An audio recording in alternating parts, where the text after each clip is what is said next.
Epistles 62 through 97 from the Life of Apollonius of Tyana. Epistle 62, the Lacedaemonians to Apollonius.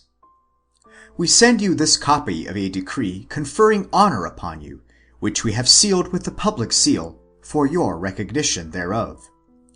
The decree of the Lacedaemonians, according to the resolution taken by their senate on the motion of Tyndareus.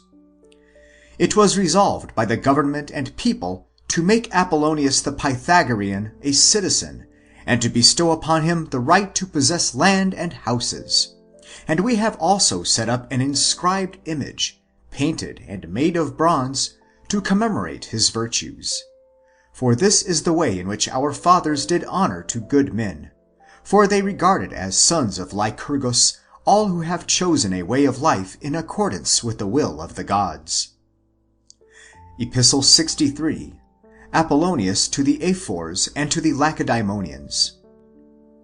I have seen your men without any beards, with their thighs and legs smooth and white, clad in soft tunics and light, their fingers covered with rings, and their necks bedizened with necklaces, and shod with shoes of Ionic style.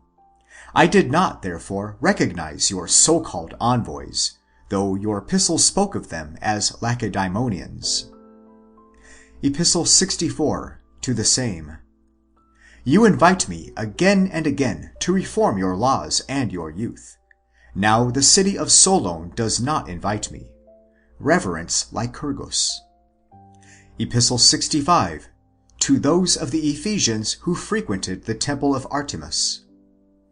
You are devoted to holy ceremonies no less than to honoring the emperor. In general, I cannot condemn your custom of inviting and being invited to feasts, but I do condemn the people who by night and by day share the home of the goddess.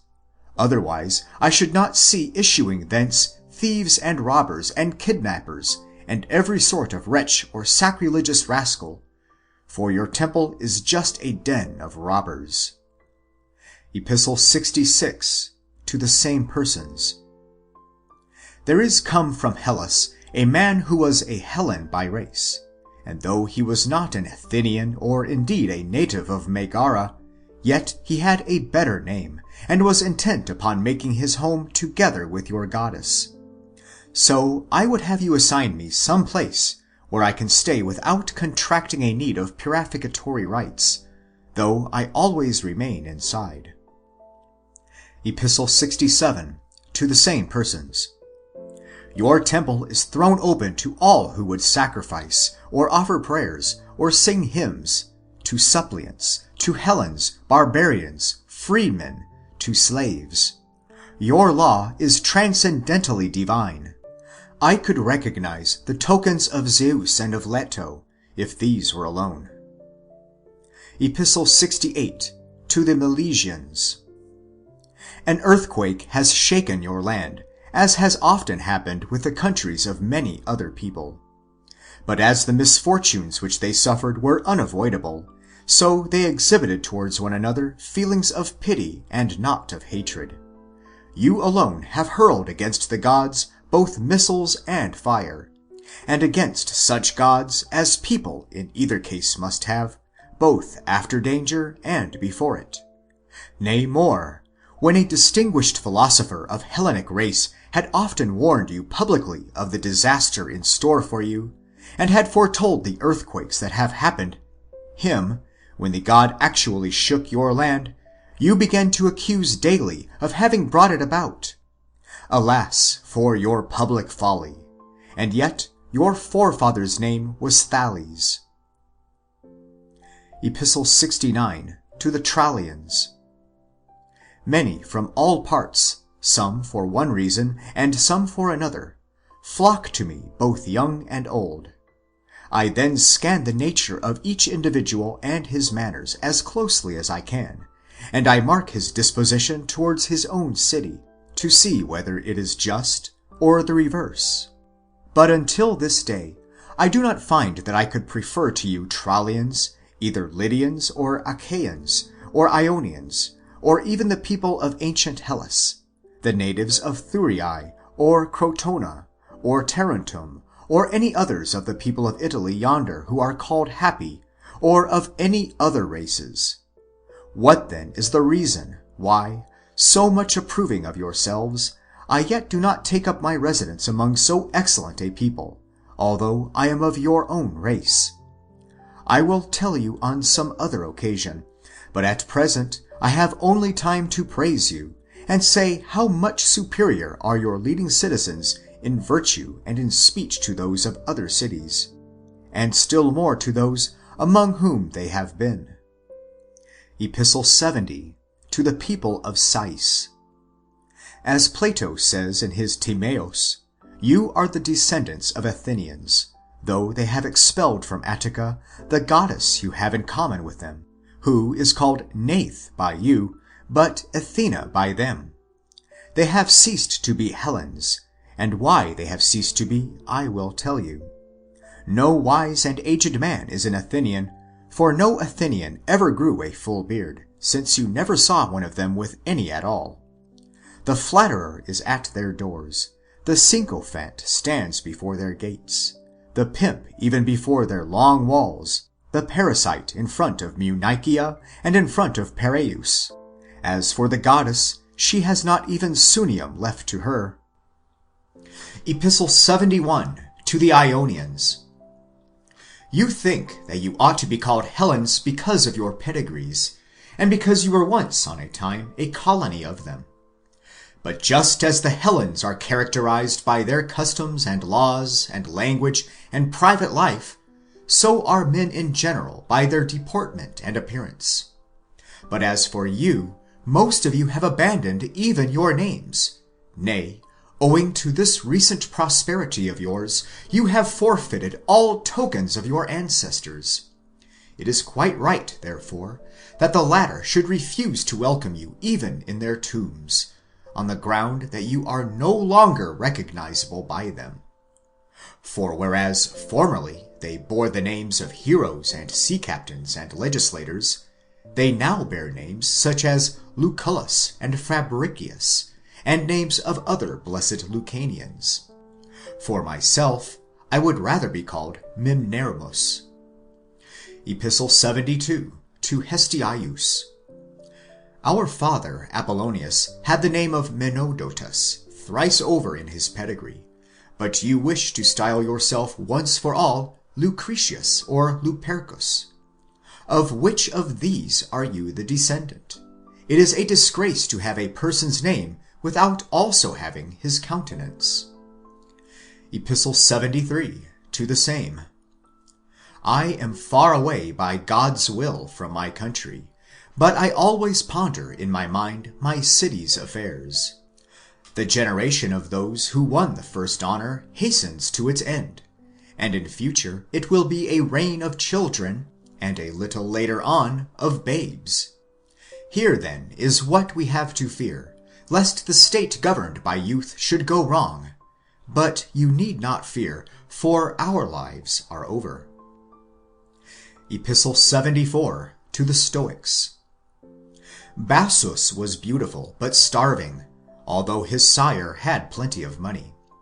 Accordingly, he began by fleeing to Megara with one of his lovers, so called, and who was one of his pimps as well.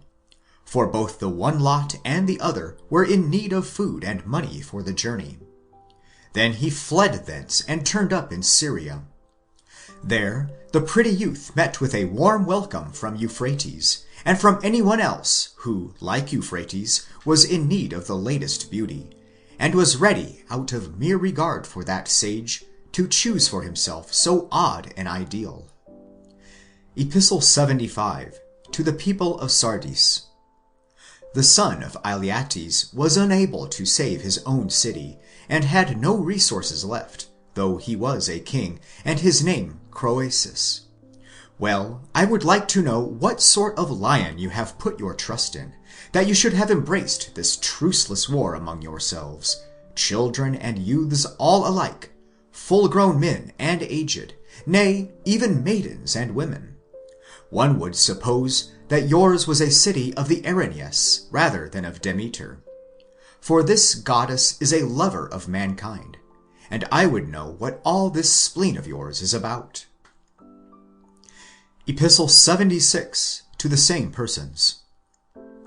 It is quite right that an old-fashioned philosopher like myself should be anxious to visit a city so old and considerable as your own, and I would willingly have visited it, without waiting for the invitation which so many other cities have sent me, if I had any hopes of reconciling your city with morality, or with nature, or with law, or with God. And I would have done in any case so much as in me lies. Only faction, as someone has remarked, is crueler than war. Epistle 77, to his disciples. Everything that I have ever said, I have said out of consideration for philosophy, and not to please Euphrates. Let no one suppose that I have been afraid of the sword of Praxiteles, or of the poison of Lysias, for this too is the weapon of Euphrates. Epistle 78, to Iarchus and his sages.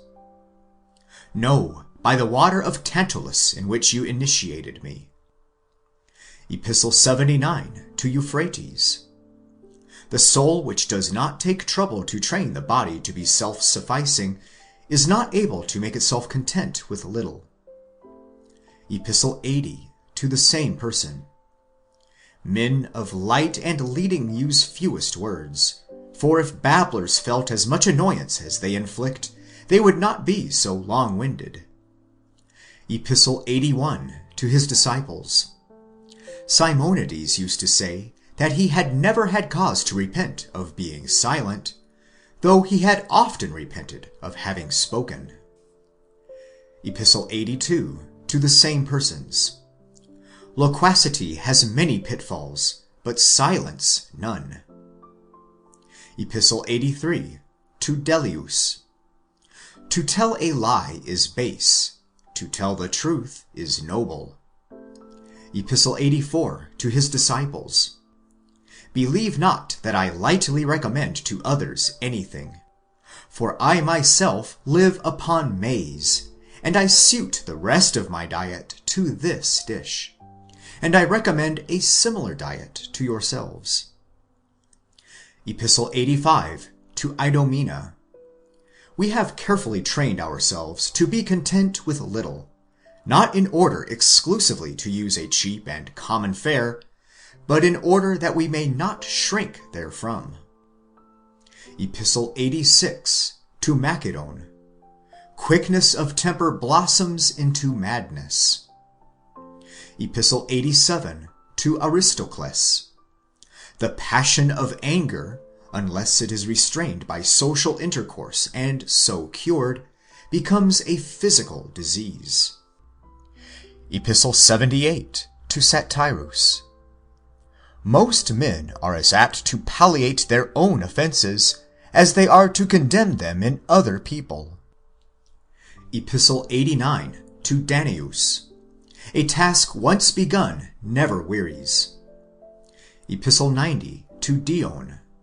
Not to exist at all is nothing, but to exist is pain and weariness. Epistle 91, to his brothers. You must not feel envious of anyone, for while good men deserve what they have, the bad live badly even if they are prosperous. Epistle 92, to Dionysius. It is a good thing, before you suffer, to have learnt how great a blessing is tranquillity. Epistle 93, to Numenius. We must not mourn the loss of such good friends, but we must remember that the best part of our life was that which we lived in the society of our friends. Epistle 94, to Theaetetus. Console a mourner by representing to him the ills of other people. Epistle 95, to Cornelianus. Life is short for the man who does well, but for him that is unlucky, it is long. Epistle 96, to Democritus. One who shows excessive anger over small offenses prevents the offender from distinguishing when he has offended in lesser things and when in greater. Epistle 97 to Lycus. It is not poverty that is disgraceful by nature, but poverty due to a disgraceful reason is a reproach. End of the Epistles of Apollonius of Tyana. Volume 2. The Treatise of Eusebius against the Life of Apollonius of Tyana.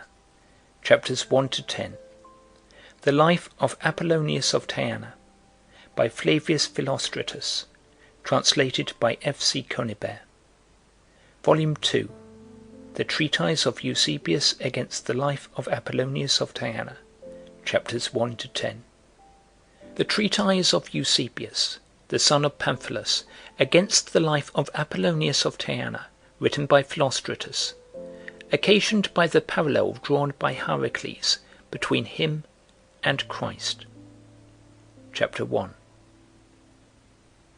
So then, my dear friend, you find worthy of no little admiration the parallel which, embellished with many marvels, this author has drawn between the man of Tyana and our own Saviour and Teacher. For against the rest of the contents of the Lover of Truth, Philalethes, for so he has thought fit to entitle his work against us, it would be useless to take my stand at present, because they are not his own, but have been pilfered in the most shameless manner, not only I may say in respect of their ideas, but even of their words and syllables, from other authorities. Not but what these parts also of his treatise call for their refutation in due season, but to all intents and purposes they have, even in advance of any special work that might be written in answer to them, been upset and exposed beforehand, in a work which in as many as 8 books Origen composed against the book which Celsus wrote and, even more boastfully than the Lover of Truth, entitled True Reason. The work of Celsus is there subjected to an examination in an exhaustive manner, and on the scale above mentioned by the author in question, who, in his comprehensive survey of all that anyone has said, or will ever say on the same topic, has forestalled any solution of your difficulties which I could offer. To this work of Origen I must refer those who in good faith and with genuine love of truth desire accurately to understand my own position. I will therefore ask you for the present to confine your attention to the comparison of Jesus Christ with Apollonius, which is found in this treatise called The Lover of Truth, without insisting on the necessity of our meeting the rest of his arguments, for these are pilfered from other people. We may reasonably confine our attention for the present to the history of Apollonius, because Heracles, of all the writers who have ever attacked us, stands alone in selecting Apollonius, as he has recently done, for the purposes of comparison and contrast with our Saviour. Chapter 2. I need not say with what admiring approval he attributes his thaumaturgic feats not to the tricks of wizardry, but to a divine and mysterious wisdom.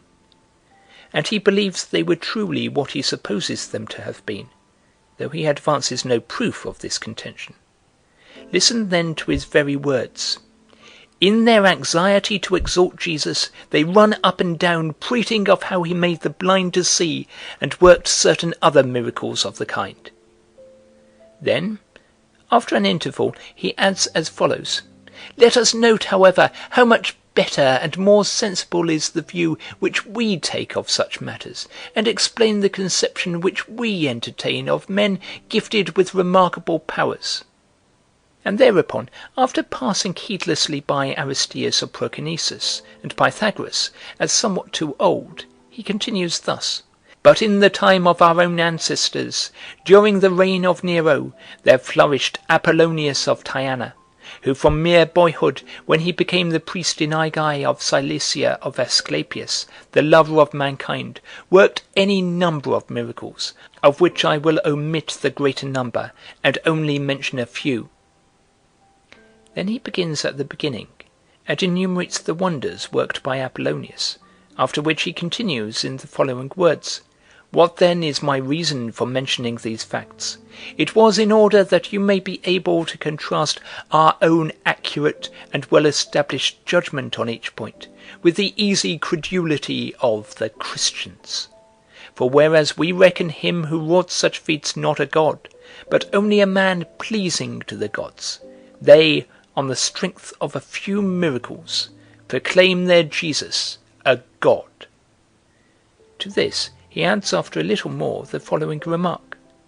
And this point is also worth noticing, that whereas the tales of Jesus have been vamped up by Peter and Paul and a few others of the kind, men who were liars and devoid of education and wizards, the history of Apollonius was written by Maximus of Aegae, and by Damis the philosopher who lived constantly with him, and by Philostratus of Athens, men of the highest education, who out of respect for the truth and their love of mankind determined to give the publicity they deserved to the actions of a man at once noble and a friend of the gods. These are the very words used by Heracles in his treatise against us, which he has entitled Lover of Truth. Chapter 3. Now Damis, who spent so much of his time with Apollonius, was a native of Assyria, where for the first time, on his own soil, he came into contact with him, and he wrote an account of his intercourse with the person in question from that time onwards. Maximus, however, wrote quite a short account of a portion only of his career. Philostratus, however, the Athenian, tells us that he collected all the accounts that he found in circulation, using both the book of Maximus and that of Damis himself and of other authors, so he compiled the most complete history of any of this person's life, beginning with his birth and ending with his death. Chapter 4. If then we may be permitted to contrast the reckless and easy credulity which he goes out of his way to accuse us of, with the accurate and well-founded judgment on particular points of the lover of truth, let us ask at once, not which of them was the more divine, nor in what capacity one worked more wondrous and numerous miracles than the other, nor let us lay stress on the point that our Saviour and Lord Jesus Christ was the only man of whom it was prophesied, thanks to their divine inspiration, by Hebrew sages who lived far back thousands of years ago, that he should once come among mankind, nor on the fact that he converted to his own scheme of divine teaching so many people, nor that he formed a group of genuine and really sincere disciples, of whom almost without exaggeration it can be said that they were prepared to lay down their lives for his teaching at a moment's call, nor that he alone established a school of sober and chaste living which has survived him all along, nor that by his peculiar divinity and virtue he saved the whole inhabited world, and still rallies to his divine teaching races from all sides by tens of thousands, nor that he is the only example of a teacher who, after being treated as an enemy for so many years, I might almost say by all men, subjects and rulers alike, has at last triumphed and shown himself far mightier, thanks to his divine and mysterious power, than the infidels who persecuted him so bitterly, those who for a season rebel against his divine teaching being now easily punished by him, while the divine doctrine which he firmly laid down and handed on has come to prevail for ages without end all over the inhabited world, nor that even now he displays the virtue of his godlike might in the expulsion, by the mere invocation of his mysterious name, of sundry troublesome and evil demons which beset men's bodies and souls, as from our own experience we know to be the case. To look for such results in the case of Apollonius, or even to ask about them, is absurd. So we will merely examine the work of Philostratus, and by close scrutiny of it, show that Apollonius was not fit to be classed, I will not say among philosophers, but even among men of integrity and good sense, much less to be compared with our Saviour Christ, so far as we can depend on the work of a writer who, though according to the lover of truth he was highly educated, was in any case no respecter of truth. For such is his description of Philostratus the Athenian among others. In this way we shall easily appreciate the value of the rest of the authorities, who, though, according to him, they were most highly educated, yet never by actual sifting of the facts established them with any accuracy in the case of Apollonius. For when we have thoroughly examined these facts, we shall no doubt obtain a clear demonstration of the solidity, and, as he imagines to himself, of the accuracy in detail of the condemnation which the lover of truth, who has at the same time taken possession of the supreme courts all over the province, passes on Christians, and at the same time of what they are pleased to call our reckless and facile credulity, for we are accounted by them to be mere foolish and deluded mortals. Chapter 5. Another controversialist, by way of beginning the affray, would without demur abuse and malign the man against whom he directed his arguments, on the ground that he was his enemy and adversary.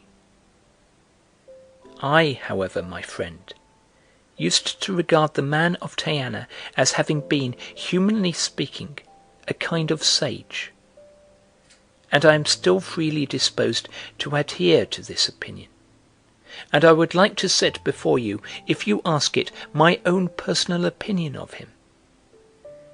If any one wishes to class him with any philosopher you like, and to forget all the legends about him, and not bore me with them, I am quite agreeable. Not so, if any one ventures, whether he be Damis the Assyrian, or Philostratus, or any other compiler or chronicler, to overleap the bounds of humanity, and transcend philosophy, and while repelling the charge of wizardry in word, yet to bind it in act rather than in name upon the man, using the mask of Pythagorean discipline to disguise what he really was. For in that case, his reputation for us as a philosopher will be gone, and we shall have an ass instead concealed in a lion's skin, and we shall detect in him a sophist in the truest sense, cadging for alms among the cities, and a wizard, if there ever was one, instead of a philosopher. Chapter 6. Do you ask me what I mean, and what are my reasons for speaking thus? I will tell you. There are bounds of nature which prescribe and circumscribe the existence of the universe in respect of its beginnings and of its continuance and of its end, being limits and rules imposed on everything. By these, this entire mechanism and edifice of the whole universe is constantly being brought to perfection, and they are arranged by unbreakable laws and indissoluble bonds, and they guard and observe the all-wise will of a providence which dispenses and disposes all things.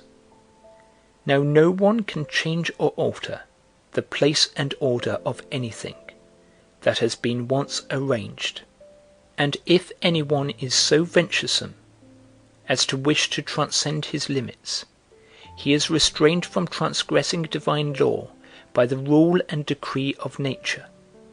So it is that the fish that lives in the waters is unable, in defiance of nature, to change onto dry land and live there, and on the other hand, the creature bred on dry land will not plunge into the waters and embrace there any permanent repose or abode, nor by any huge leap can any tenant of earth raise himself aloft into the air from a desire to soar about with the eagles. And in turn, although of course the latter can alight upon the earth, by depressing and lowering their faculty of flight, and by relaxing the working of their wings, and renouncing the privilege of nature, for this too is determined by the divine laws, namely that beings able to soar aloft are able to descend from on high. Yet the converse is not possible, so that the lowly habitant of earth should ever raise himself into the welkin. In this way, then, the mortal race of men, while provided with soul and body, is yet circumscribed by divine bounds. Consequently, he can never traverse the air with his body, however much he scorns to linger upon the paths of earth, without instantly paying the penalty of his folly. Nor by spiritual exaltation can he in his thinking attain to the unattainable, without falling back into the disease of melancholy. It is wisest then for him, on the one hand to transport his body along the ground with the feet given him for the purpose, and on the other hand to sustain his soul with education and philosophy. But he may well pray that some one may come to help him from aloft, from the paths of heaven, and reveal himself to him as a teacher of the salvation that is there. For the following is a valid example to use, as it is right for the physician to visit the sick, and for the teacher to accommodate himself to the pupil who is entering upon his studies, and for a superior to quit his heights and condescend to the lowly, yet the converse is not right or possible. It follows, then, that there is no reason to prevent a divine nature, being beneficent and inclined to save and take providential care of things to come, from associating itself with men, for this is allowed also by the rule of divine providence. For according to Plato, God was good, and no good being can ever feel any jealousy of anything. It follows that the controller of this universe, being good, will not care for our bodies alone, but much more for our souls, upon which he has conferred the privilege of immortality and free will.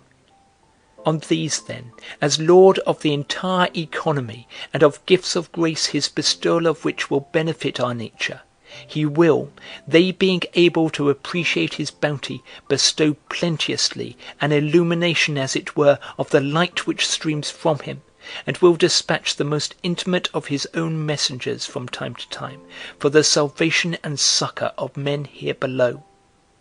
Of these messengers, any one so favoured by fortune, having cleansed his understanding and dissipated the mist of mortality, may well be described as truly divine and as carrying in his soul the image of some great god. Surely so great a personality will stir up the entire human race and illuminate the world of mankind more brightly than the sun, and will leave the effects of his eternal divinity for the contemplation of future ages, in no lesser degree affording an example of the divine and inspired nature than creations of artists made of lifeless matter. To this extent, then, human nature can participate in the superhuman.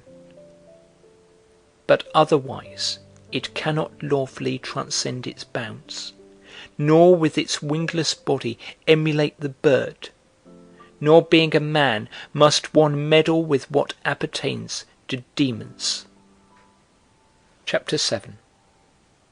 In what light, then, this being so, do you envisage for us Apollonius, my good compiler, if as a divine being and superior to a philosopher, in a word, as one superhuman in his nature? I would ask you to keep to this point of view throughout your history, and to point me out effects wrought by his divinity enduring to this day. For surely it is an absurdity that the works of carpenters and builders should last on ever so long after the craftsmen are dead, and raise as it were an immortal monument to the memory of their constructive ability, and yet that a human character claimed to be divine should, after shedding its glory upon mankind, finish in darkness its short-lived career, instead of displaying for ever its power and excellence. instead of being so niggardly liberal to some one individual like Damis, and to a few other short-lived men, it should surely make its coming among us the occasion of blessings conferred on myriads not only of his contemporaries but also of his posterity. This, I ween, is how the sages of old raised up earnest bands of disciples, who continued their tradition of moral excellence, sowing in men's hearts a spirit truly immortal of progress and reform. If, on the other hand, you attribute to this man a mortal nature, take care lest by endowing him with gifts which transcend mortality, you convict yourself of fallacy and miscalculation. Chapter 8. But enough of this. His hero is introduced to us as a divine man, who assumes from birth the guise and personality of a demon of the sea. For he says that to his mother, when she was about to bear her child, there appeared the figure of a demon of the sea, namely Proteus, who in the story of Homer ever changes his form. But she, in no way frightened, asked him what she would bring to birth, and he replied, "Myself." Then she asked, "And who are you?"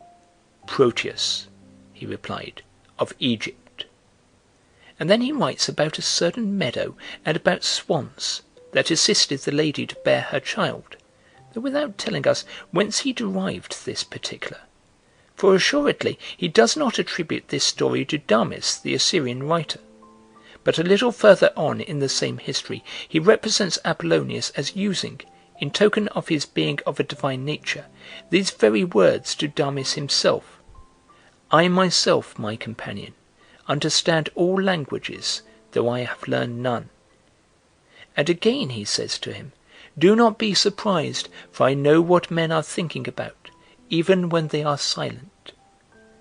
And again, in the temple of Asclepius, he was much honoured by the god, and is said to have possessed a certain natural gift of prescience, which he did not acquire by learning, from very childhood.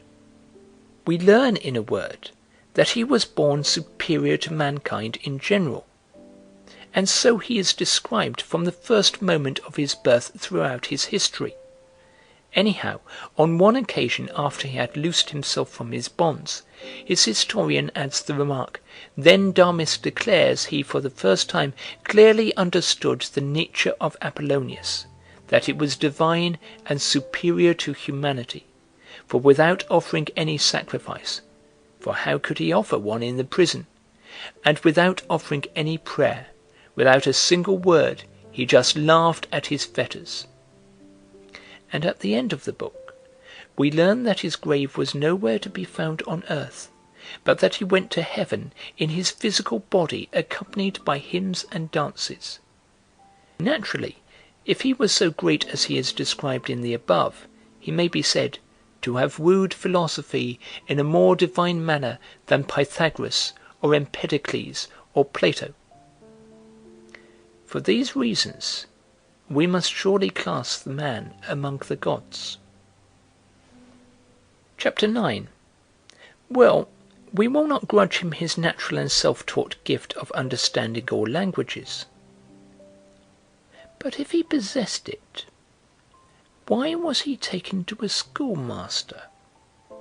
And if he had never learnt any language whatever, why does his historian malign him, and declare that, not by nature, but by dint of close study and application, he acquired the Attic dialect? For he tells us outright that as he advanced in youth he displayed a knowledge of letters and great power of memory and force of application, and that he spoke the Attic dialect. We also learn that, when he reached his 14th year, his father took him to Tarsus, to Euthydemus of Phoenicia, who was a good rhetor, and gave him his education, while Apollonius clung to his teacher.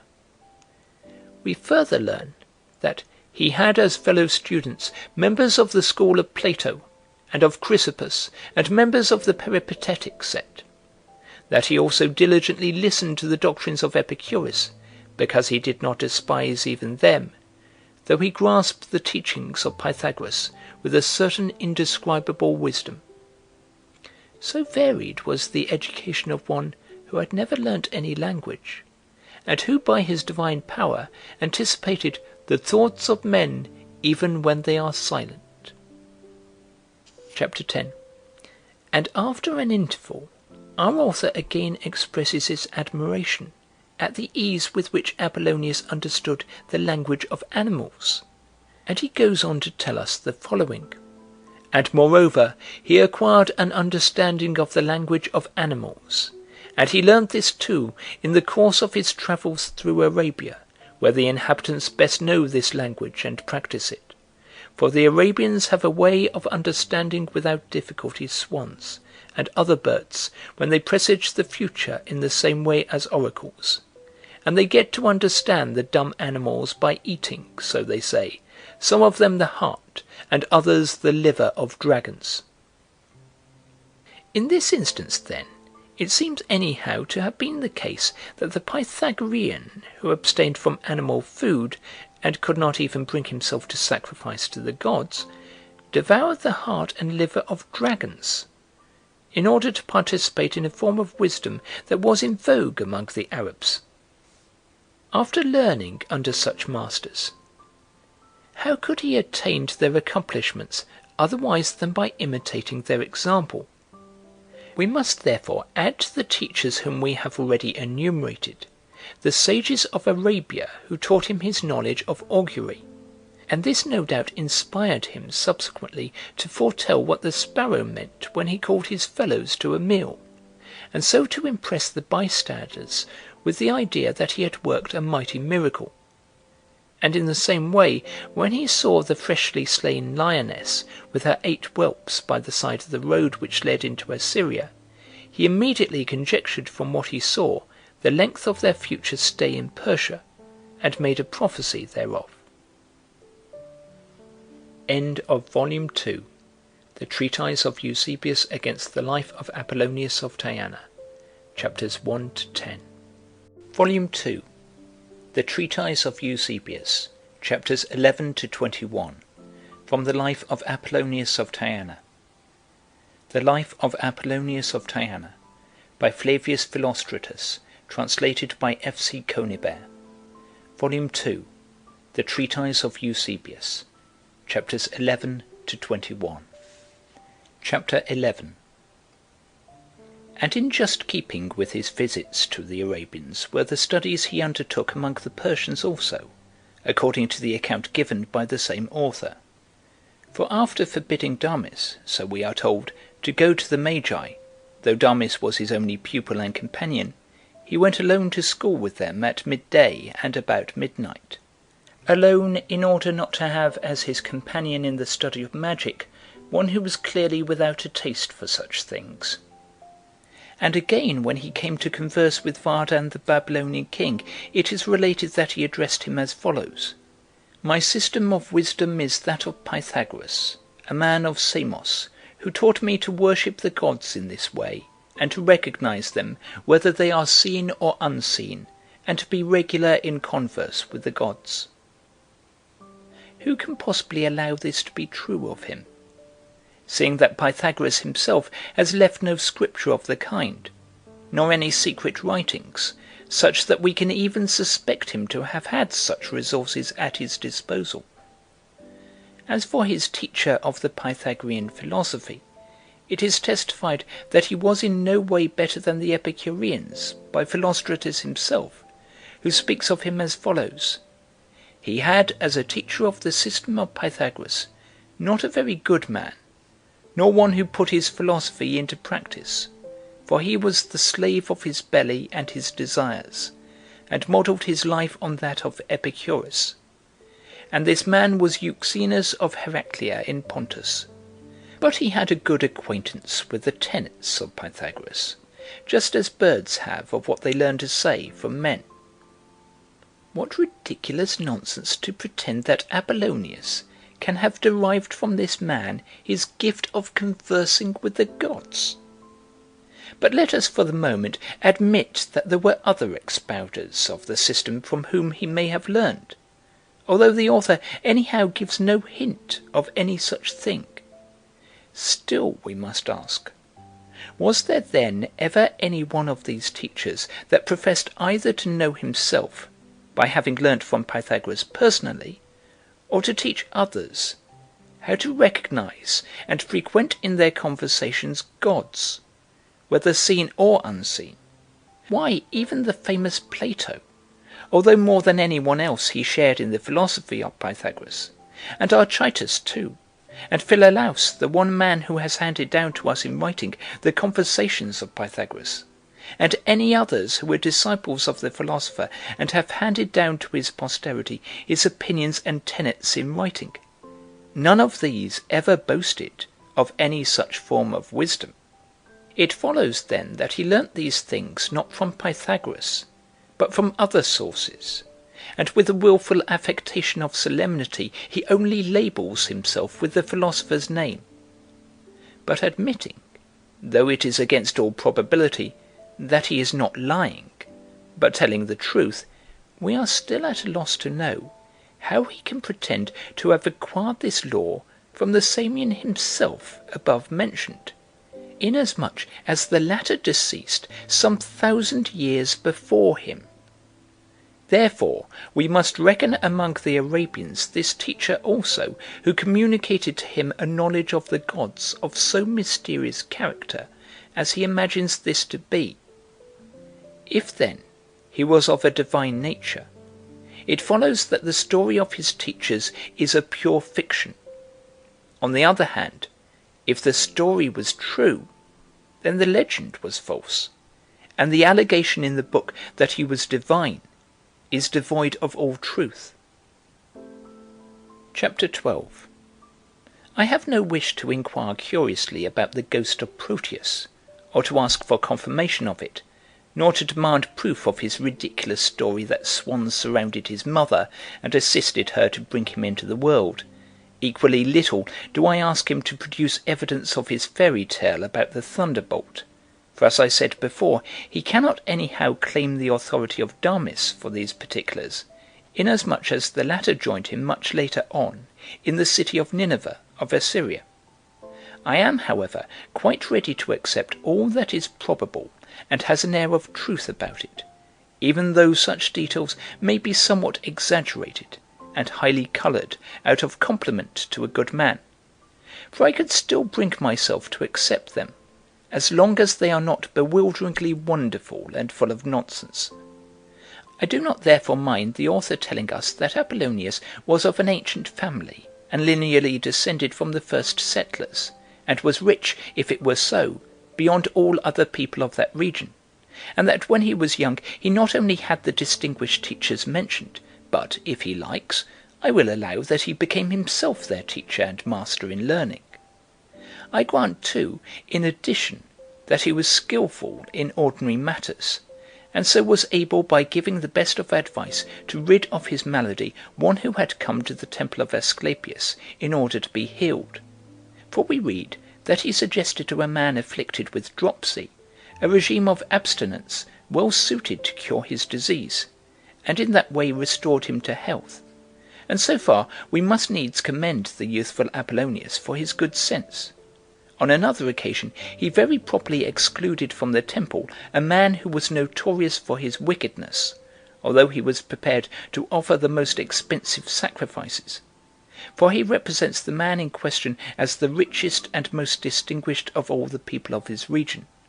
Nor would any one object to his being classed among the temperate, inasmuch as he repelled with insults a lover who designed to corrupt his youth, and also, as the narrative informs us, kept himself throughout pure of intercourse with women. We can also believe the story of his keeping silence for 5 years in the spirit of Pythagoras, and the way moreover in which he accomplished this vow of silence was praiseworthy. All this and the like is merely human, and in no way incongruous with philosophy or with truth, and I can therefore accept it, because I set a very high value upon candour and love of truth. Nevertheless, to suppose that he was a being of superhuman nature, and then to contradict this supposition at a moment's warning, and to forget it almost as soon as it is made, this I regard as reprehensible, and calculated to fasten a suspicion not only on the author, but yet more on the subject of his memoir. Chapter 13. These particulars we have taken from the first book of Philostratus, and let us now go on to consider the contents of the second. The story takes him on his travels, and brings him from Persia to India. He next shows a want of good taste by relating, as if it were a miracle, how Apollonius and his companions saw some sort of demon, to which he gives the name of empusa, along the road, and of how they drove it away by dint of abuse and bad words. And we learn that when some animals were offered them for food, he told Damis that he was quite willing to allow him and his companions to eat the flesh, for as far as he could see their abstinence from meat had in no way advanced their moral development, though in his own case it was imposed by the philosophic profession he had made in childhood. And yet, is it not incredible to anyone that he should not have hindered Damis, as his best friend, and as the only disciple and follower of his life that he had, and the only one whom he was trying to convert to his philosophy, that he should not, I repeat, have tried to hinder him from consuming the flesh of living animals, that being an unholy food, according to Pythagoras, and that instead of doing so, he should tell him for reasons inexplicable to me, that it will do no good to himself, and admit that he saw no moral advantage in them produced by such abstinence. Chapter 14. In the next place, I would have you notice what sort of samples of truth are set before us by this Philostratus, to whose truthfulness Heracles, the self-styled lover of truth, bears witness.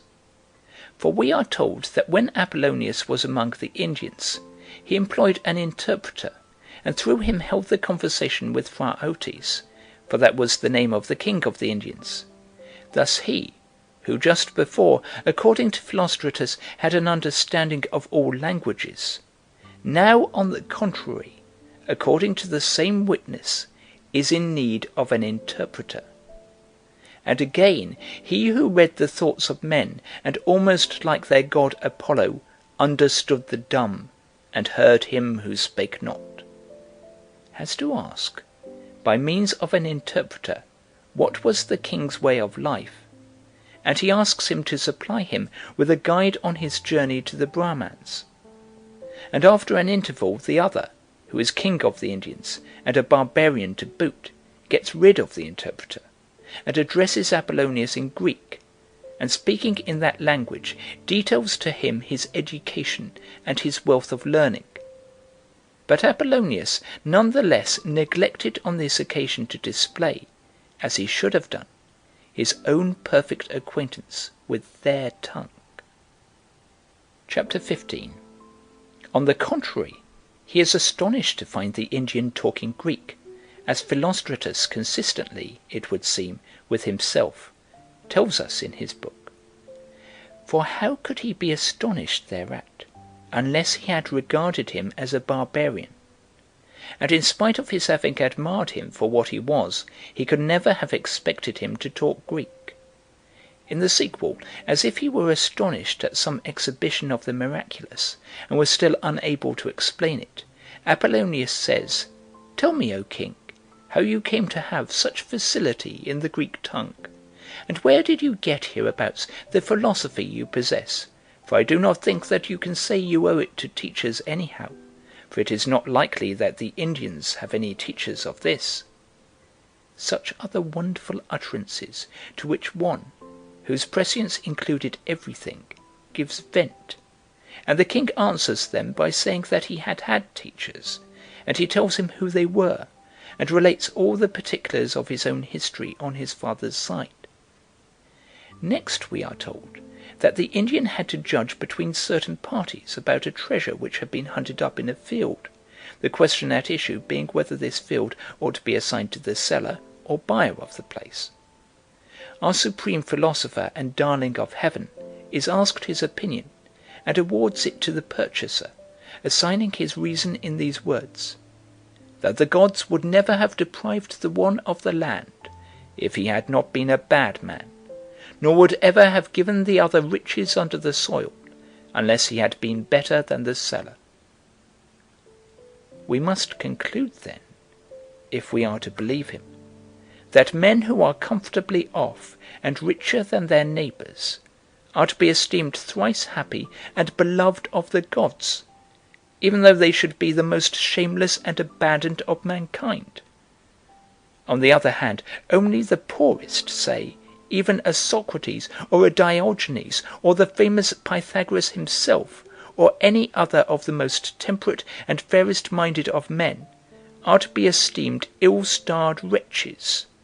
For if one follows the reasoning here used, one must allow that on its showing the gods would never have deprived the poor, that is to say, the very men who excel others, if judged by the standard of philosophy, even of a bare living and of the necessities of life, unless they had been utterly vile in character, and at the same time they have endowed those who are abandoned in their character with a plenty even of things that were not necessary to them, unless they prove themselves better than the others just mentioned, from which the absurdity of the conclusion is manifest to everyone.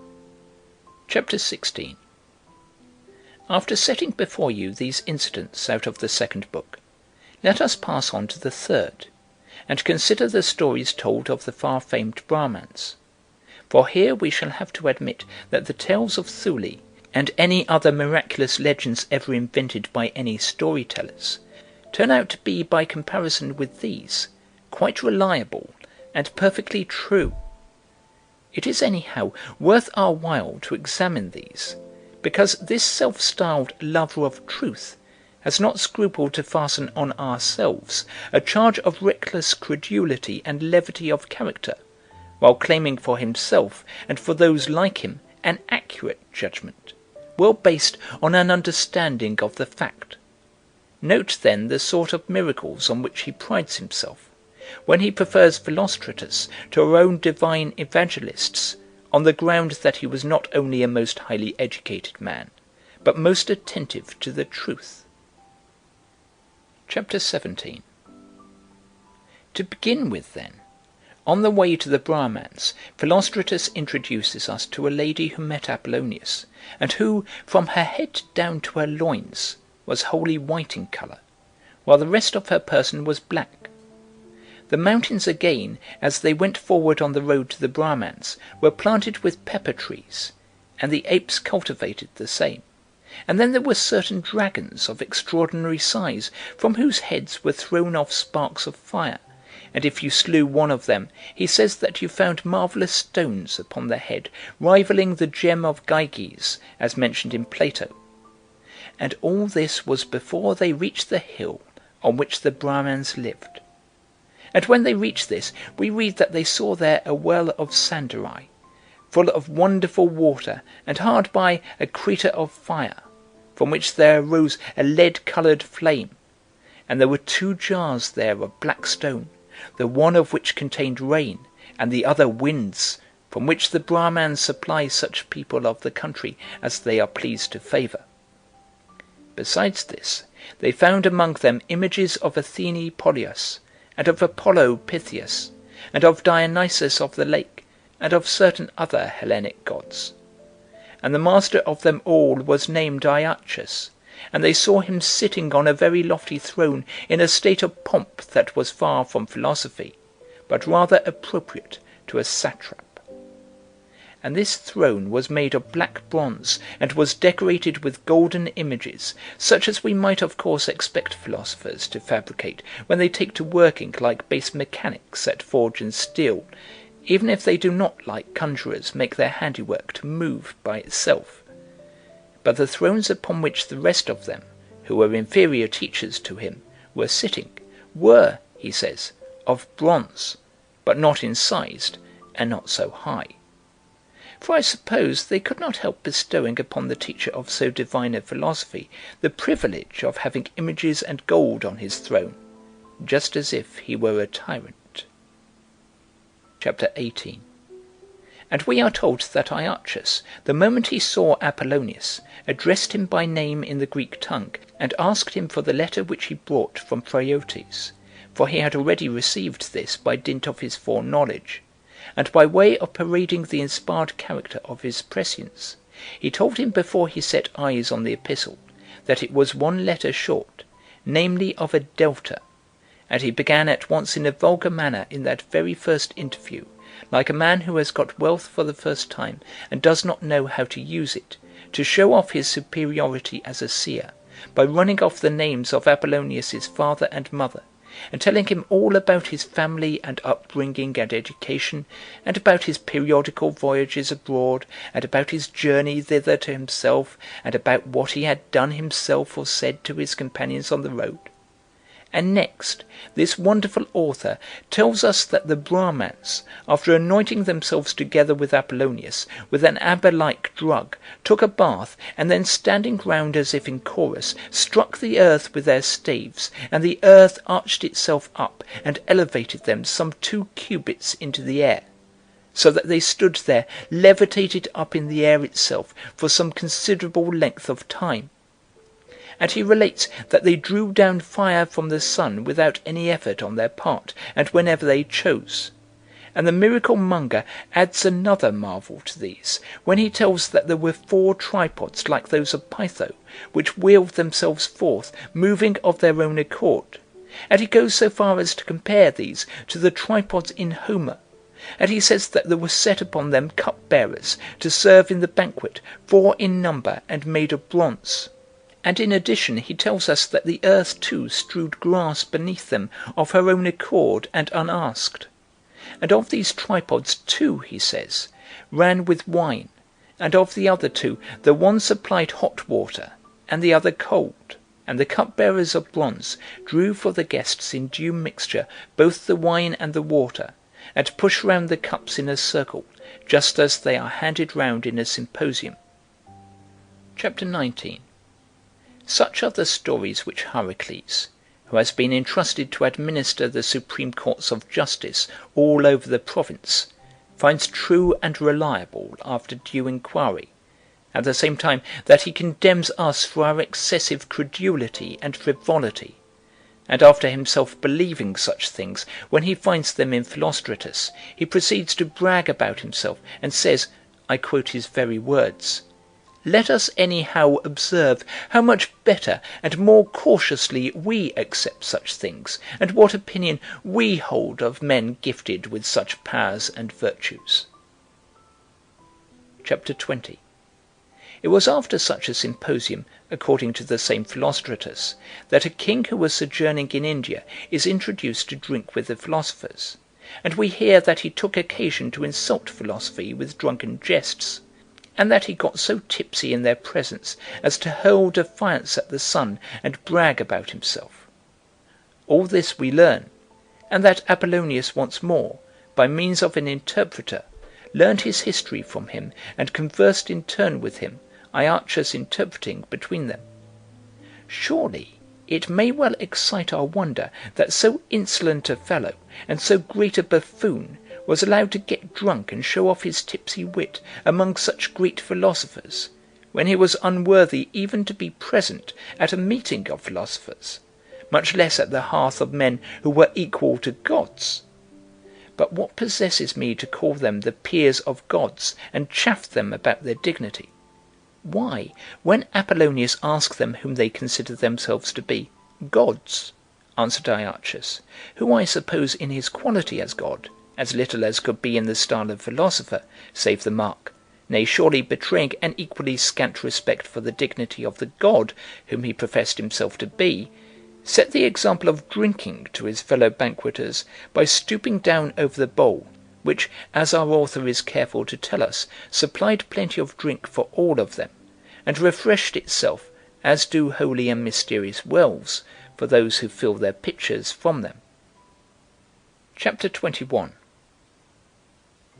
After this, there was general conversation, and some serious discussion among the philosophers, in the course of which Iarchus explained that his own soul had once been in the body of another man who was a king, and that in that state he had performed this and that exploit, while Apollonius told them that he had once been the pilot of a ship in Egypt, and had accomplished all sorts of exploits which he enumerated to them.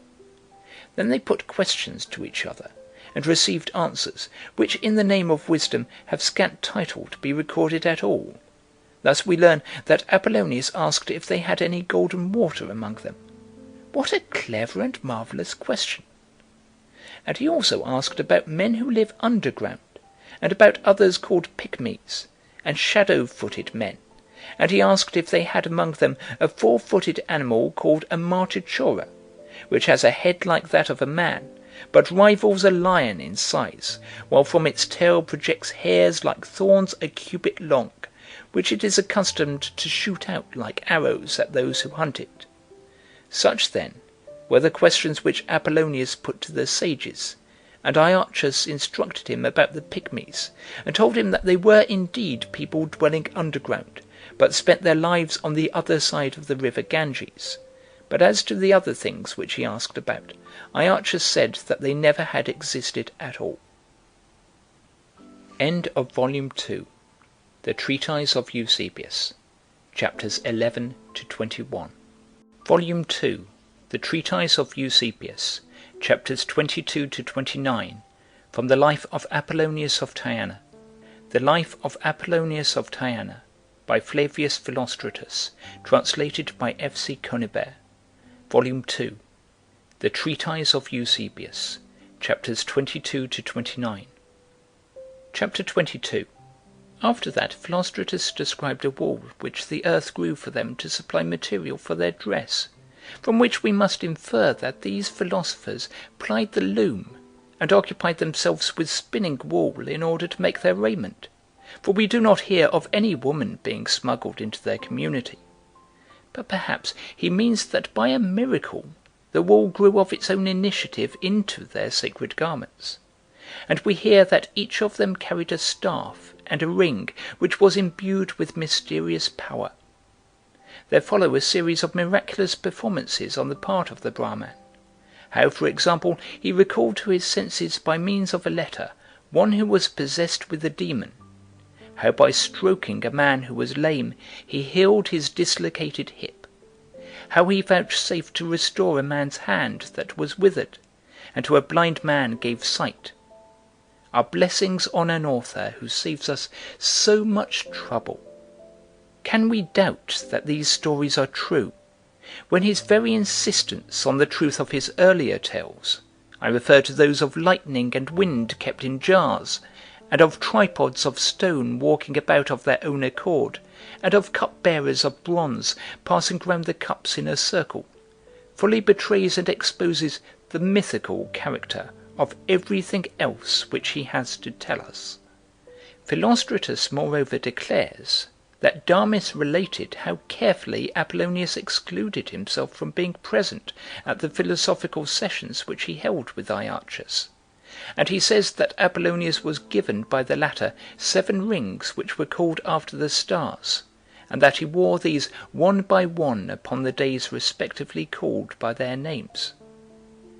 Though we learn this much on this occasion from a gentleman who is esteemed by the lover of truth to have had a respect for facts, further on in his book, as if by way of condemning the wizardry of the Brahmans, and as if he was anxious to acquit Apollonius of the charge of having dabbled therein, he adds the following remark, which I repeat textually: "But when he saw among the Indians the tripods and the cup-bearers and the other figures which I have said entered of their own accord, he did not either ask how they were contrived, or desire to learn, but although he praised them, he disclaimed any wish to imitate them."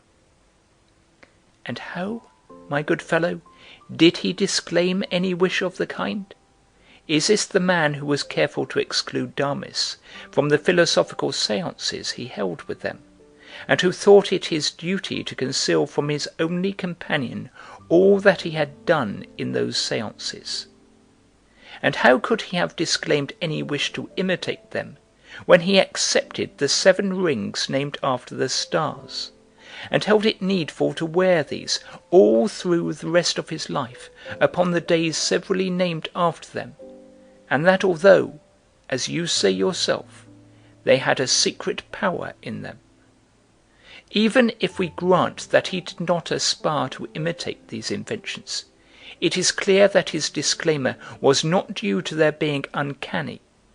How then could he praise things which he disdained to imitate? If he praised them as being divinely operated, why did he not imitate things so praiseworthy? To crown all, on his return after he had stayed with them, we learn that he arrived with his companions at the country of the Oretae, where he found the rocks and the sand and the dust which the rivers bring down to the sea, all alike made of bronze. Chapter 23.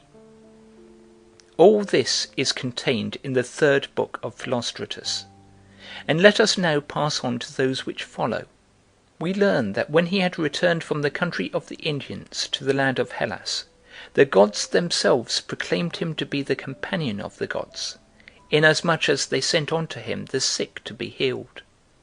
And indeed, as if his visit to the Arabs and to the Magi and to the Indians had turned him into some miraculous and divine being, our author, now that he has got him home again, plunges straight into a lengthy description of his miracles.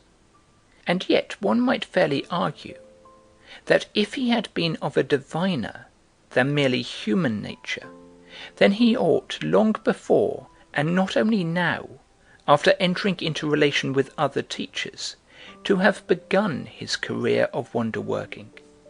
And it was superfluous for him to take so much trouble to acquire the multifarious lore of Arabs and of Magi and of Indians, if he was really what the initial assumption made by Philostratus assumes him to have been.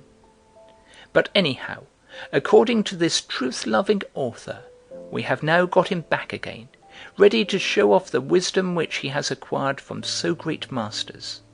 And as one fresh from Arabia and equipped with the science of augury in vogue among the inhabitants of that country, he begins by interpreting to the bystanders what the sparrow wanted and intended when it summoned its fellows to their dinner. Next he has a presentiment of the plague in Ephesus, and warns the citizens of what is coming. And he himself sets before us in his Apology to Domitian the explanation of this presentiment. For when the latter asked him what was the ground of his prediction, he answered, "Because, my prince, I use a very light diet, I was the first to scent the danger." And then he relates a third miracle of him, which was nothing less than that of his averting the plague. Although the author has been careful not to include this story in the final counts retained against Apollonius, probably because it was impossible for him to rebut a charge founded upon it by any defence which he could offer, we nevertheless will, if you will allow us, publish the story and give it full publicity, because our doing so will render needless any further criticism of it. For if anybody feels the shadow of doubt about the matter, the very manner in which the story is told will convince him that fraud and make-believe was in this case everything, and that if ever anything reeked of wizardry, this did. For he pretends that the plague was seen in the form of an aged man, a beggar and dressed in rags, who, when Apollonius ordered the mob to stone him, began by shooting fire from his eyes, but afterwards, when he had been overwhelmed by the stones thrown at him, he appeared as a dog all crushed and vomiting foam, as mad dogs do. And he writes that Apollonius mentioned this episode also in the defence he addressed to the autocrat Domitian, as follows: "For the form of the plague, and it resembled an aged beggar, was both seen by me, and when I saw it, I overcame it, not by staying the course of the disease, but by utterly destroying it." Who, I would ask, after reading this, would not laugh heartily at the miracle-mongering of this thaumaturge? For we learn that the nature of the plague was a living creature, and as such exposed at once to the eyes of the bystanders, and to the showers of stones they hurled at it, and that it was crushed by men, and vomited foam, when all the time a plague is nothing in the world but a corruption and vitiation of the atmosphere, the circumambient air being changed into a morbid condition composed of noxious and evil exhalations, as medical theory teaches us. And on other grounds, too, this story of the phantom plague can be exploded, for the story tells us that it only afflicted the city of Ephesus, and did not visit the neighbouring populations. And how could this not have been the case, if the surrounding atmosphere had undergone vitiation? For the infection could not have been confined to one spot, nor have beset the air of Ephesus alone. Chapter 24. The fourth wonder which he relates is how the soul of Achilles appeared close by his own sepulchre, dressed the first time in a tunic and 5 cubits high, and subsequently growing till it was 12 cubits in stature, and accusing the Thessalians for not continuing according to custom to offer him the due funeral rites, and furthermore still nursing wrath against the Trojans for the wrongs which they had committed against him, and bidding Apollonius ask him questions on 5 topics, such as he himself might desire to learn about, and the fates permit him to know of. We next learn that the omniscient one, who boasted of his prescience of future events, was still ignorant of whether Achilles had been buried, and of whether the Muses and Nereids had bestowed their dirges upon him. And accordingly he asked Achilles about these matters, and inquires most earnestly whether Polyxena had been slain over his tomb, and whether Helen had really come to Troy, questions surely of a most solemn kind, and such as to stimulate others to lead the philosophical life of the hero, besides being in themselves of much importance. Thereupon he falls to wondering if there had ever been among the Hellenes so many heroes all at one time, and whether Palamedes had ever reached Troy. Surely it was disgraceful in the extreme that one who was the companion of gods, whether seen or unseen, should know so little of such matters as to need to ask questions again and again about them; unless, indeed, because in this scene he is introduced as associating with the dead, the author intentionally gives a frigid turn to his questions in order to avert the suspicion of his having irreligiously pried into the secrets of magic. For we may notice he represents him as arguing in his apology that there was no colour of necromancy in the manner in which the spectre appeared to him, and says, "For without digging any trench like Odysseus, and without tempting the souls of the dead with the blood of lambs, I managed to converse with Achilles, merely by using the prayers which the Indians declare we ought to make use of in addressing heroes." This is how Apollonius now brags to his companion, although our author testifies that he had learned nothing from the Indians, nor felt attracted by their wisdom. Chapter 25. What then is the reason, my good fellow, supposing that there was no devilish curiosity here at work, why he would not allow Damis, whom you admit to have been his sole and genuine and single companion, to share with him in this marvellous vision and interview? And why, too, was he not able to do all this by daytime, instead of doing it in the dead of night and alone? Why, too, did the mere cry of the cocks drive away the soul of the hero? For he says, "It vanished with a mild flash of lightning, for indeed the cocks were already beginning to crow." I cannot but think that evil demons would have found such an hour seasonable and appropriate for their devilish interviews, rather than the soul of a hero, which, having been freed from the crass matter of the body, must necessarily be good and unsullied. In any case, the demon conjured up on this occasion is represented as of a malignant and envious disposition, both rancorous and mean in humour. For how else can we characterize one who drove away Antisthenes, a poor youth so serious that he was endeavouring to become a follower of the philosopher Apollonius? For Achilles insists that he shall not initiate him in his philosophy, and he adds the reason: "For," says he is too much of a descendant of Priam, and the praise of Hector is never out of his mouth." And how could he be other than rancorous and mean, if he was wroth with the Thessalians for not sacrificing to him, and still refused to be reconciled to the Trojans, because thousands of years before they had sinned against him, and that although the latter were continually sacrificing and pouring out libations to him? The only exception is that he ordered Apollonius to restore the tomb of Palamedes, which together with his statue had fallen into decay. Chapter 26. The fifth and sixth miracles, however, in this book do not stand in need of much argument and discussion, so thoroughly do they prove our writer's easy credulity. For Apollonius, as they say, drives out one demon with the help of another.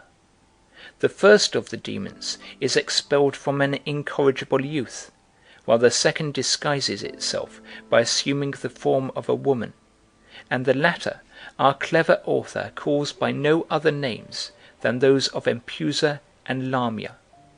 As for the damsel whom he is said subsequently to have brought back again to life in Rome after she had died, the story clearly impressed Philostratus himself as being extremely incredible, and we may safely reject it.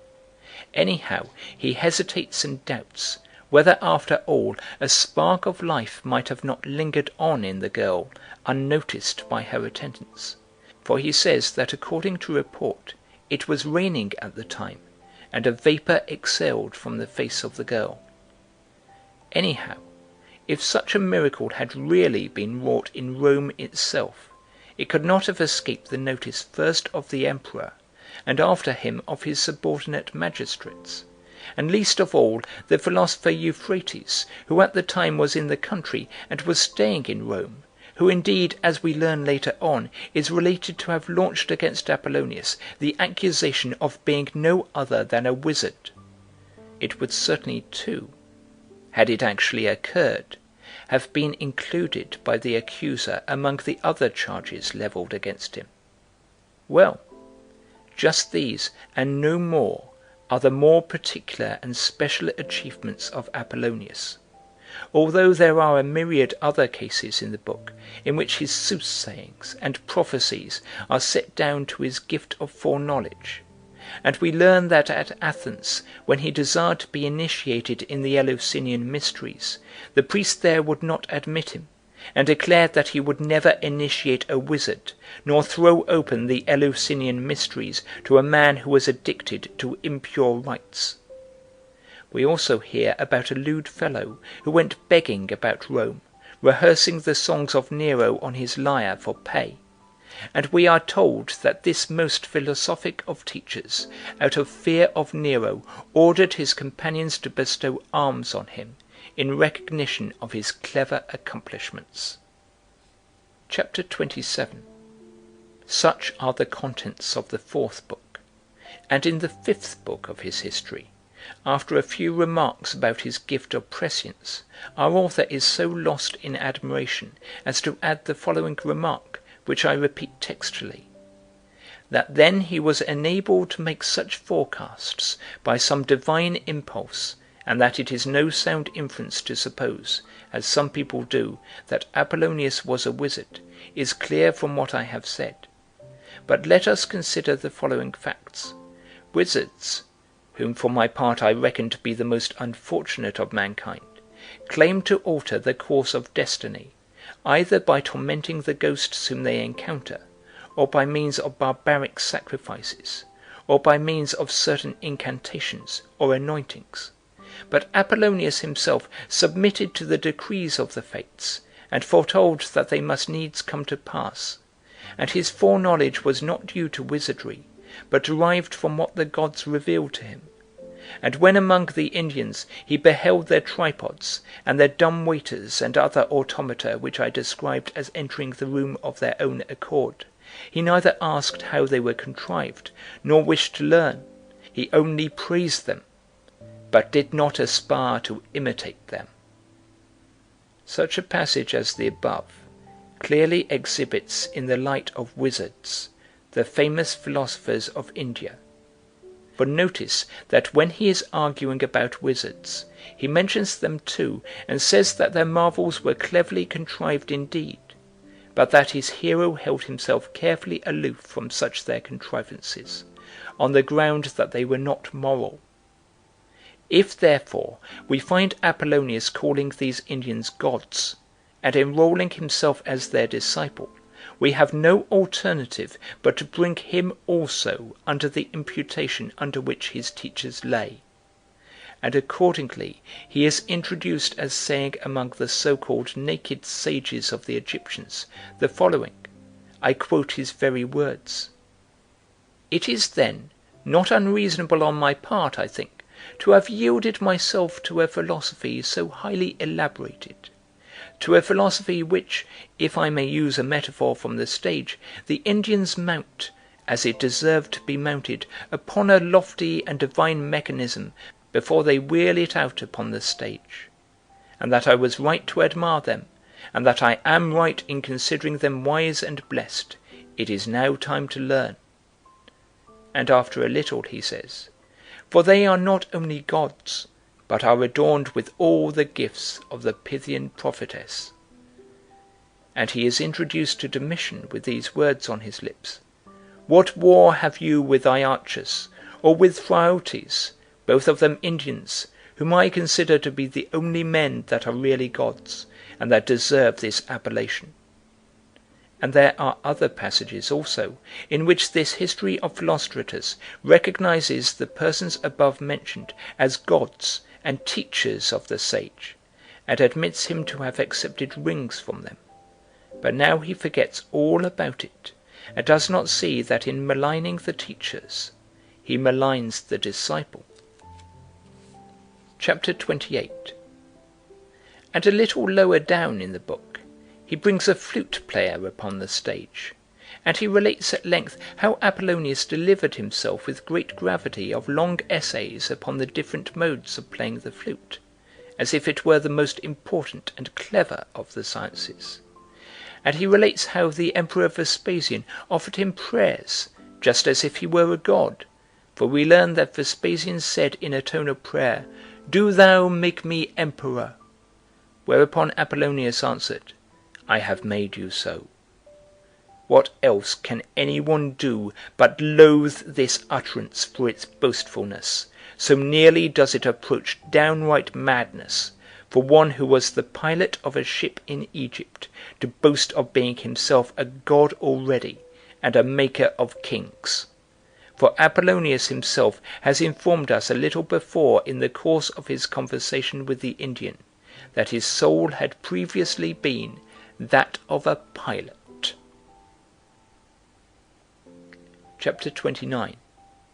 And to the same emperor, when the latter asks him to notify to him those whom he most approved of among philosophers as advisers and counsellors of his policy, Apollonius replies in these words: "These gentlemen here are also good advisers in such matters." And he pointed to Dion and to Euphrates, because he had not yet quarrelled with the latter. And again he said, "My sovereign, Euphrates and Dion have long been known to you, and they are at your door, and are much concerned for your welfare. Summon them also therefore to your conference, for they are both of them wise." Whereupon Vespasian answered, "I throw my doors open wide to wise men." What can we think of the prescience of our hero? On this occasion Euphrates is both good and wise, because he has not yet quarrelled with him. But when he has, and before long he is going to, then see how the same person writes to the Emperor Domitian. And yet, if you want to know how much a philosopher may attain by flattery of the mighty, you have only to look at the case of Euphrates. For in his case, why do I speak of wealth from that source? Why, he has perfect fountains of wealth, and already at the banks he discusses prices as a merchant might, or a huckster, or a tax-gatherer, or a low money-changer, for all these rolls are his, if there is anything to buy or sell. And he clings like a limpet to the doors of the mighty, and you see him standing at them more regularly than any doorkeeper would do. Indeed, he is often caught by the doorkeepers, just as greedy dogs might be. But he never yet bestowed a farthing on a philosopher, but he walls up all his wealth within his house, only supporting this Egyptian out of other people's money, and sharpening his tongue against me when it ought to be cut out. However, I will leave Euphrates to yourself, for unless you approve of flatterers, you will find the fellow worse than I represent him.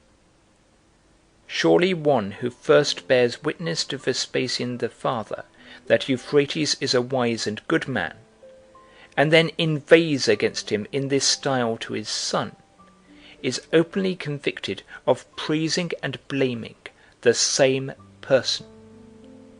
Was it then the case that this man, who was endowed with knowledge of the future, did not know what the character of Euphrates was, nor what it was going to be?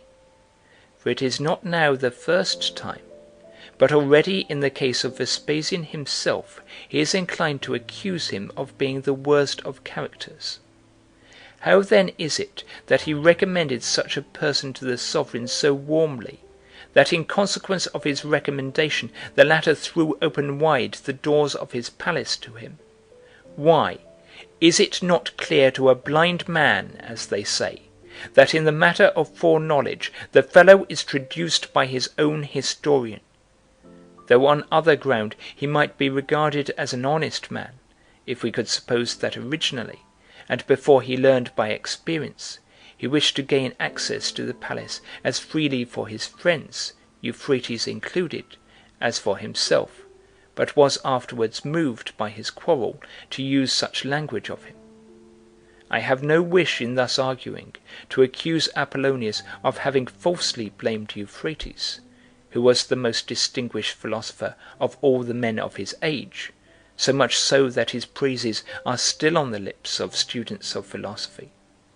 Not but what any one who was minded to do so could take this as a palmary example of slander and backbiting and use it against Apollonius. For if Euphrates be really by their admission a leader in all philosophy, it is proper to credit him with aversion to knavery when he denounces the strange performances of his rival, and proper for the latter to be invested with an evil reputation, because he was thus attacked by him for pursuing, that was the accusation, a life so little satisfactory to a philosopher. End of Volume 2, The Treatise of Eusebius, chapters 22 to 29. Volume 2, The Treatise of Eusebius, chapters 30 to 40, from the Life of Apollonius of Tyana. The Life of Apollonius of Tyana, by Flavius Philostratus, translated by F.C. Conibert. Volume 2, The Treatise of Eusebius, chapters 30 to 40. Chapter 30. In the 6th book our storyteller resumes his tale of miracles, for he brings his hero, together with his companions, on camel-back to see those whom he calls the naked philosophers of Egypt. Here then, at the bidding of one of these sages, an elm tree, we are told, spoke to Apollonius in an articulate but feminine voice, and this is the sort of thing which the lover of truth expects us to believe. Then he has a story of pygmies who live on the other side of their country, and of man-eaters, and of shadow-footed men, and of a satyr whom Apollonius made drunk. From these sages Apollonius is brought back again to Hellas, where he renews his interviews and his prophecies to Titus. Then we hear about a youth who was bitten by a mad dog. He is rescued from his distress by Apollonius, who forthwith proceeds to divine whose soul it was that the dog had inside him, and we learn that it was that of Immerses, a former king of Egypt, for the sage's humanity extended to dogs. Chapter 31.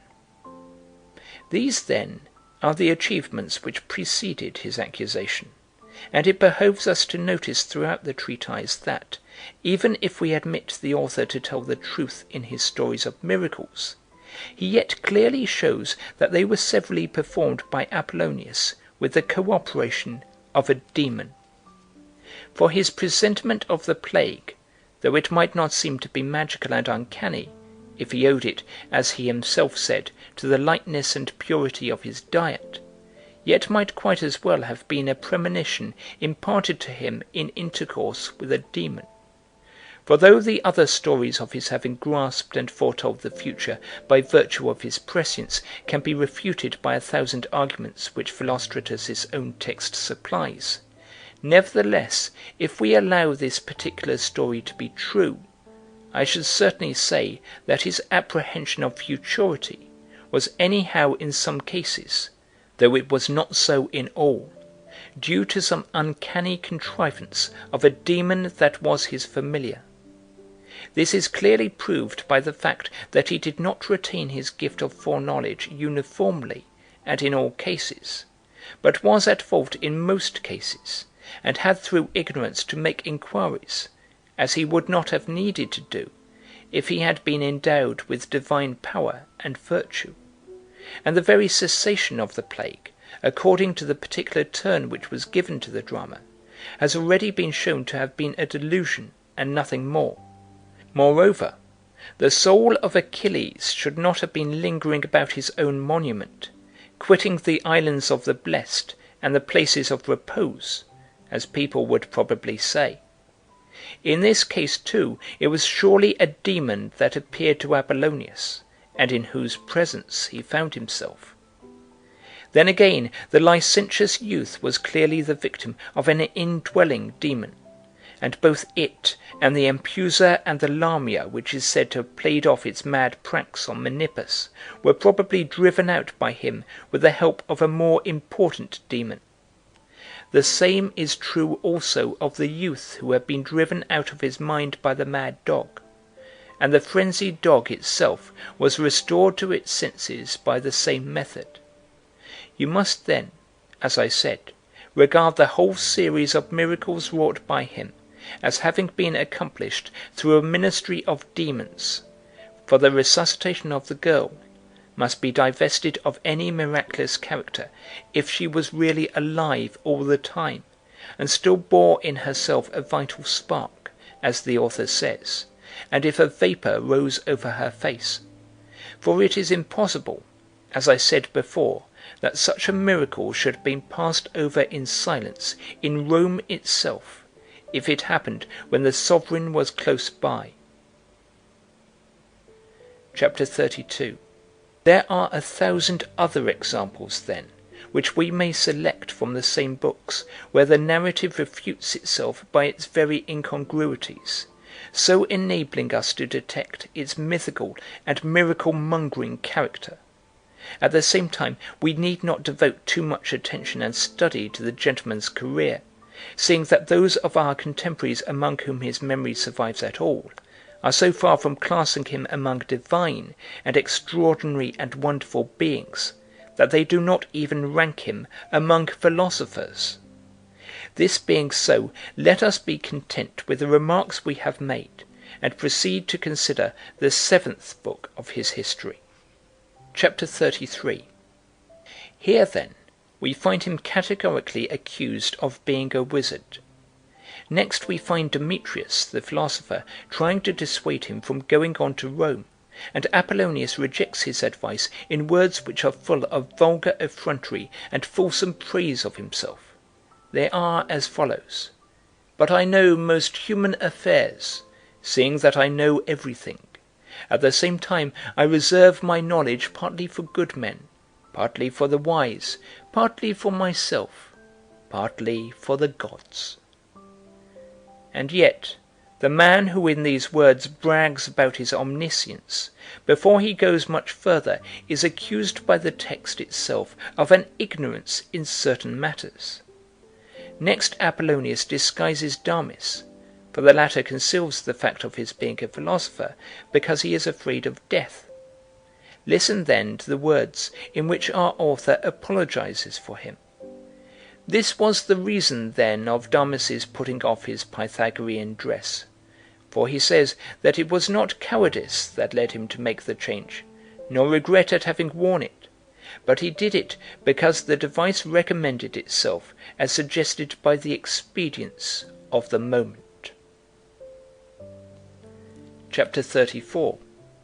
After this, Philostratus sets forth 4 counts of the indictment which he imagines it will be easy for his hero to defend himself from, and he admits that he has collected these out of a great many others. Of these, the first was, what induced him to wear a different robe from everybody else; and the second, why was it that men esteemed him to be a god; the third, how had he managed to predict the plague to the Ephesians; and last of all, in whose behoof had he gone to a certain field and cut up the Arcadian boy. To meet these, then, he alleges Apollonius to have written an apology. But first of all he relates how he was cast into prison, and the miracle which he wrought there. For we hear that Damis was extremely downcast at the misfortunes which he imagined had befallen his teacher. Whereupon Apollonius showed him his leg released without effort from the chain. Then, having thus alleviated his follower's grief, he put his foot back again into its former condition and habit. After that he was brought to trial before the Emperor Domitian, and we read that he was acquitted on the charges, and that after being so acquitted he, with curious inopportuneness, as it seems to me, cried out in the court exactly as follows: "Accord me too, if you will, an opportunity to speak, but if not, then send some one to take my body, for my soul you cannot take. Nay, you cannot even take my body, for thou shalt not slay me, since I tell thee I am not mortal." And then, after this famous utterance, we are told that he vanished from the court, and this is the conclusion of the whole drama. Chapter 35.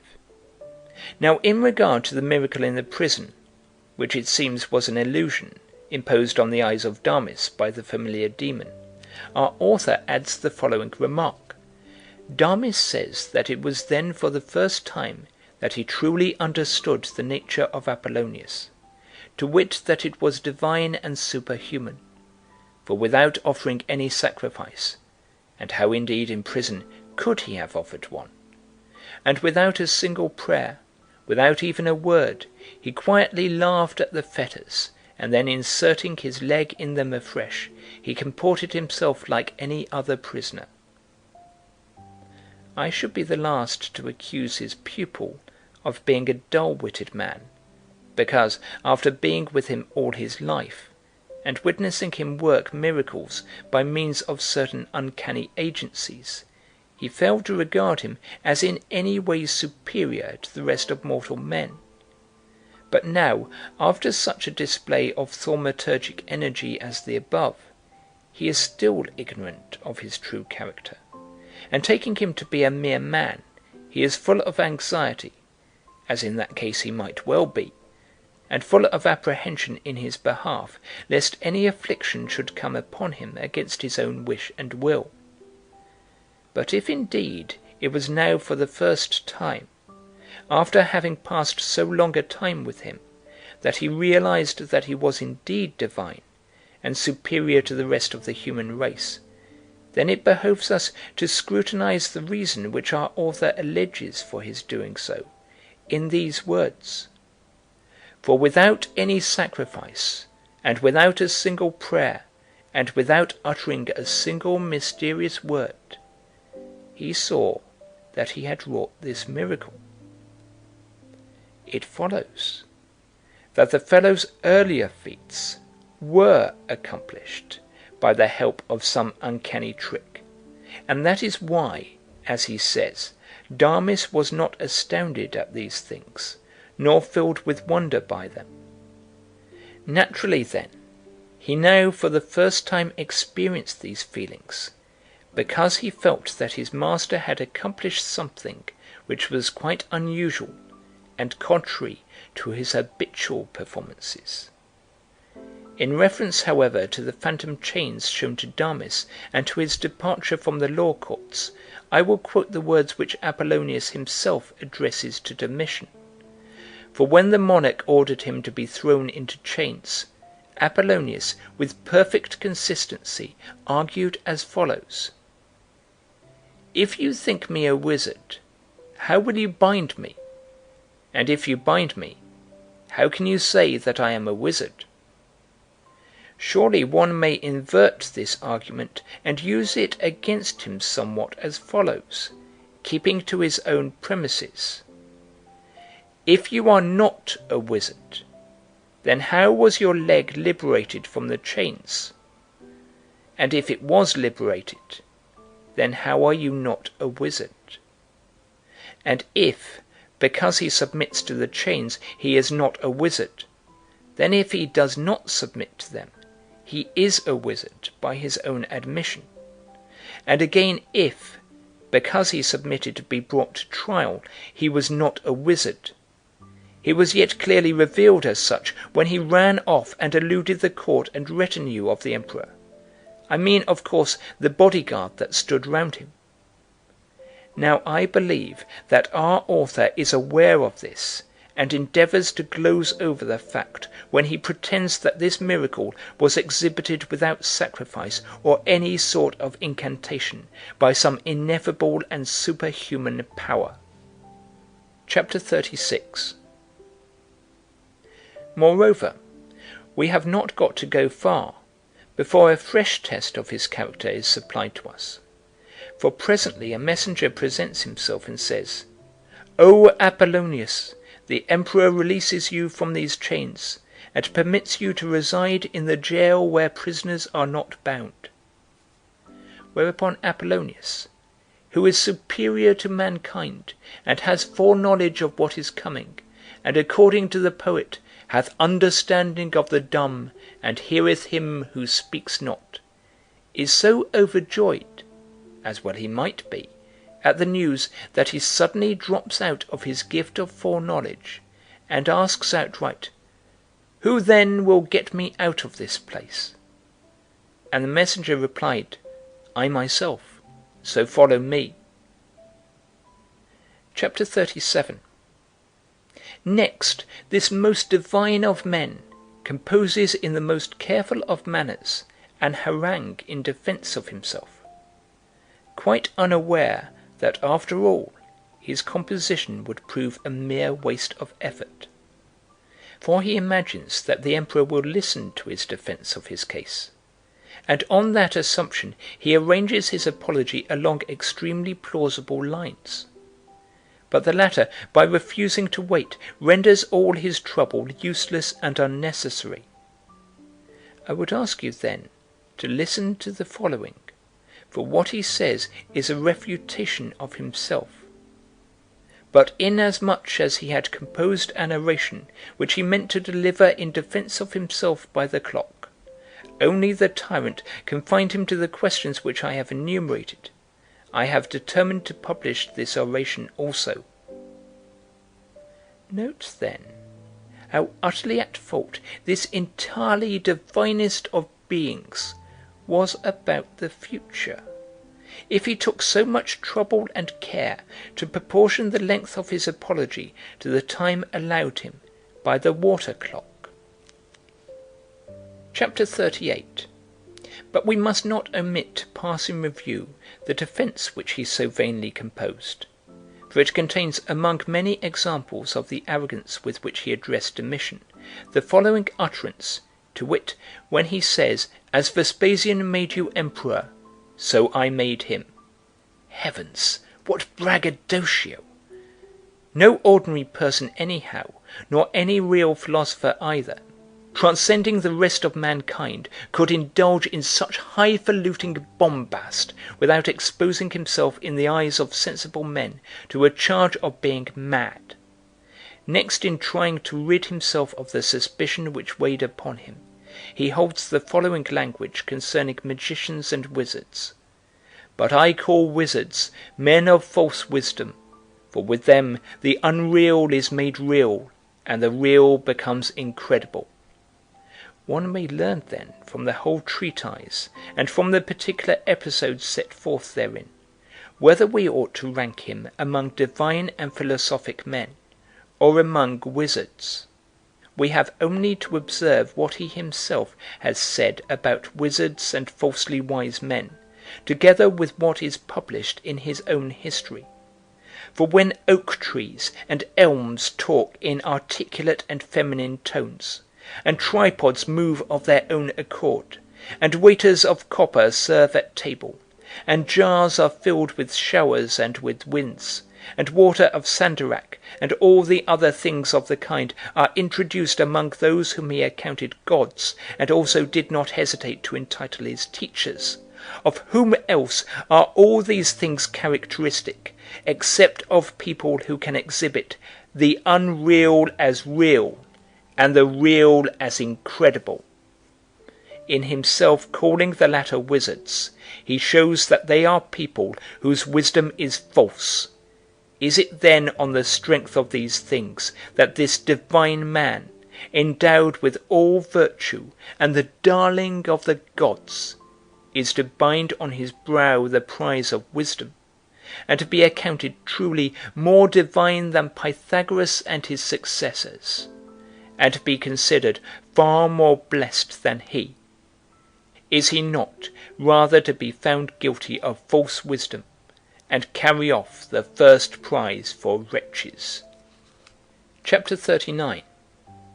In the same book we are told that he had reasoned in Ionia about the power of the fates, and had taught that the threads they spin are so immutable that, if they decree a kingdom to another which already belongs to someone, then, even if that other was slain by the possessor, for fear lest he should ever have it taken away by him, the latter would yet be raised from the dead, and live again in fulfilment of the decrees of the fates.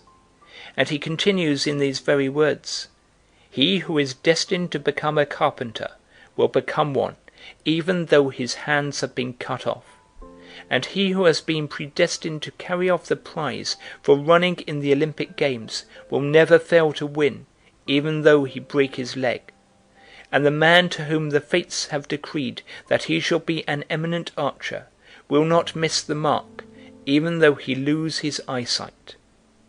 And then, by way of flattering the sovereign, he adds the following: "And in drawing my examples from royalty, I had reference, I admit, to the Acrisii, and to the house of Laius, and to Astyages the Mede, and to many other monarchs who thought that they were making good provision in such cases, and supposed, some that they had slain their own children, and others their descendants, yet were deprived by them of their thrones, when they grew up and issued forth against them out of obscurity in accordance with destiny. Well, if I were inclined to flattery, I should have said that I had your own history in my mind, when you were blockaded by Vitellius, and the temple of Jupiter was burnt on the brow of the hill overlooking the city. And Vitellius declared that his own fortune was assured, so long as you did not escape him, although you were at the time quite a stripling, and not the man you are now. And yet, because the fates had decreed otherwise, he perished with all his counsels, while you are now in possession of his throne. However, since I abhor the forced concords of flattery, for it seems to me that they are everything that is out of time and out of tune, let me at once cut this string out of my lyre, and request you to consider that on that occasion I had not your fortunes in my mind."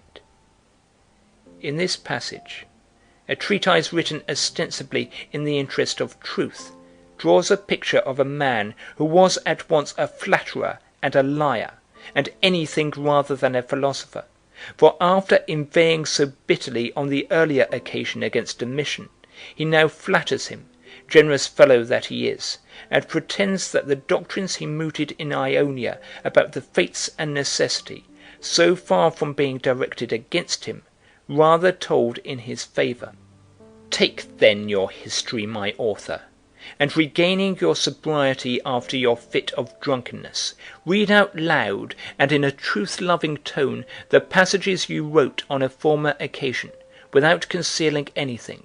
Read how, when he was staying in Ephesus, he did his best to alienate his friends from Domitian, and encourage them to espouse the cause of the safety of all, and as it occurred to him that intercourse with them by letter was dangerous to them, he would take now one and now another of the most discreet of his own companions aside, and say to them, I have a most important secret business to entrust to yourselves, so you must betake yourself to Rome to such and such persons, and converse with them. And of how he delivered a discourse on the subject of the fates and necessity, and argued that not even tyrants can overpower the decrees of the fates. And how, directing the attention of his audience to a brazen statue of Domitian, which stood close by that of the Melees, he said, Thou fool, how much art thou mistaken in thy views of necessity and of the fates! For even if thou shouldst slay the man who is fated to be despot after thyself, he shall come to life again.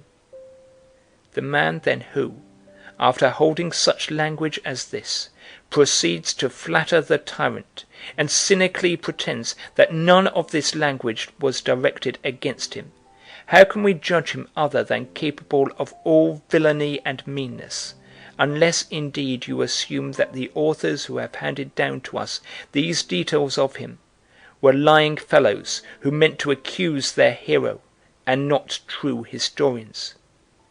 But in that case, what becomes, to use the language of the lover of truth, of those who were historians at once most highly educated and respectful of the truth, namely Damis the philosopher, who even lived with the man in question, and Philostratus the Athenian? For these are the authors who lay these facts before us, and they are clearly convicted by the light of truth, since they thus contradict themselves, of being vapouring braggarts and nothing else, convicted by their inconsistencies of being downright liars, men devoid of education, and charlatans. Chapter 40. The story proceeds to tell us that, after all this, Apollonius, liberated from the court, made up his mind to descend into the cave of Trophonius in Lebedea, but the people there would not allow him to do so, because they too regarded him as a wizard. Surely it is legitimate in us to be puzzled when one compares what one reads at the beginning of the book of Philostratus. I mean the passage where he owns that he is puzzled at people having regarded his hero as a wizard, and expresses his surprise at the circumstance, remarking withal that, although Empedocles and Pythagoras and Democritus had consorted with the same magi without ever stooping to the magic art, and Plato had derived much from the priests and prophets in Egypt, and had mingled their ideas with his own discourses, without ever being held by any one to be a magician, yet men so far had failed to recognize his hero as one inspired by the purest wisdom, but had long since accounted him a magician, and still did so, because he had consorted with the Magi of Babylon, and the Brahmans of India, and the naked sages of Egypt. What answer, then, can we make to him except this? My good fellow, what was your hero up to in this line, for him alone to have been regarded both long ago and now as a wizard, in contrast with these great men, who, though, as you admit, they had made trial of the same teachers as he, yet were eminent both in the age in which they flourished, and also bequeathed to posterity in their philosophy a gift of such excellence that its praises are still sung? Is such a contrast possible, unless he was caught by men of good sense meddling with things that were unlawful. There are still among our contemporaries those who say that they have found superstitious devices dedicated in the name of this man, though I admit I have no wish to pay attention to them. However, as regards his death, although Philostratus follows in his book the accounts of earlier writers, he declares that he knows nothing of the truth. For he says that people in Ephesus related that Apollonius died there, while others said that he died in Lindus after entering the temple of Athene, and others in Crete, and after shedding so much doubt on the manner of his end, he yet inclines to believe that he went to heaven body and all. For he says that after he had run into the temple, the gates were closed, and a strange hymn of maidens was heard to issue from the building, and the words of their song were, "Come, come, to heaven come." But he says that he had never come across any sepulchre or cenotaph of his hero, although he had visited the greater part of the whole earth. But what he would like us to believe is that his hero never encountered death at all, for on a former occasion, when he is canvassing the manner in which he died, he adds the proviso, "if he did die." But in a later passage he declares in so many words that he went to heaven. This is why he avows, no less in the exordium of his book than throughout it, that it was by reason of his being such as he was that he wooed philosophy in a diviner manner than Pythagoras and Empedocles. End of Volume 2, The Treatise of Eusebius, chapters 30 to 40. Volume 2, The Treatise of Eusebius, chapters 41 and 42, from the Life of Apollonius of Tyana. The Life of Apollonius of Tyana, by Flavius Philostratus, translated by F.C. Conibert. Volume 2, The Treatise of Eusebius, chapters 41 and 42. Chapter 41. Although then the limits of our discourse are reached in the above, I would yet, if you will allow me, raise a few points in connection with the fates and with destiny, in order to ascertain what aim his work has in view, when throughout its argument it sets itself to demolish our responsibility, and to substitute for it necessity, and destiny, and the fates. For in this way we shall finally and completely refute the tenets professed by the author, and prove their falsity.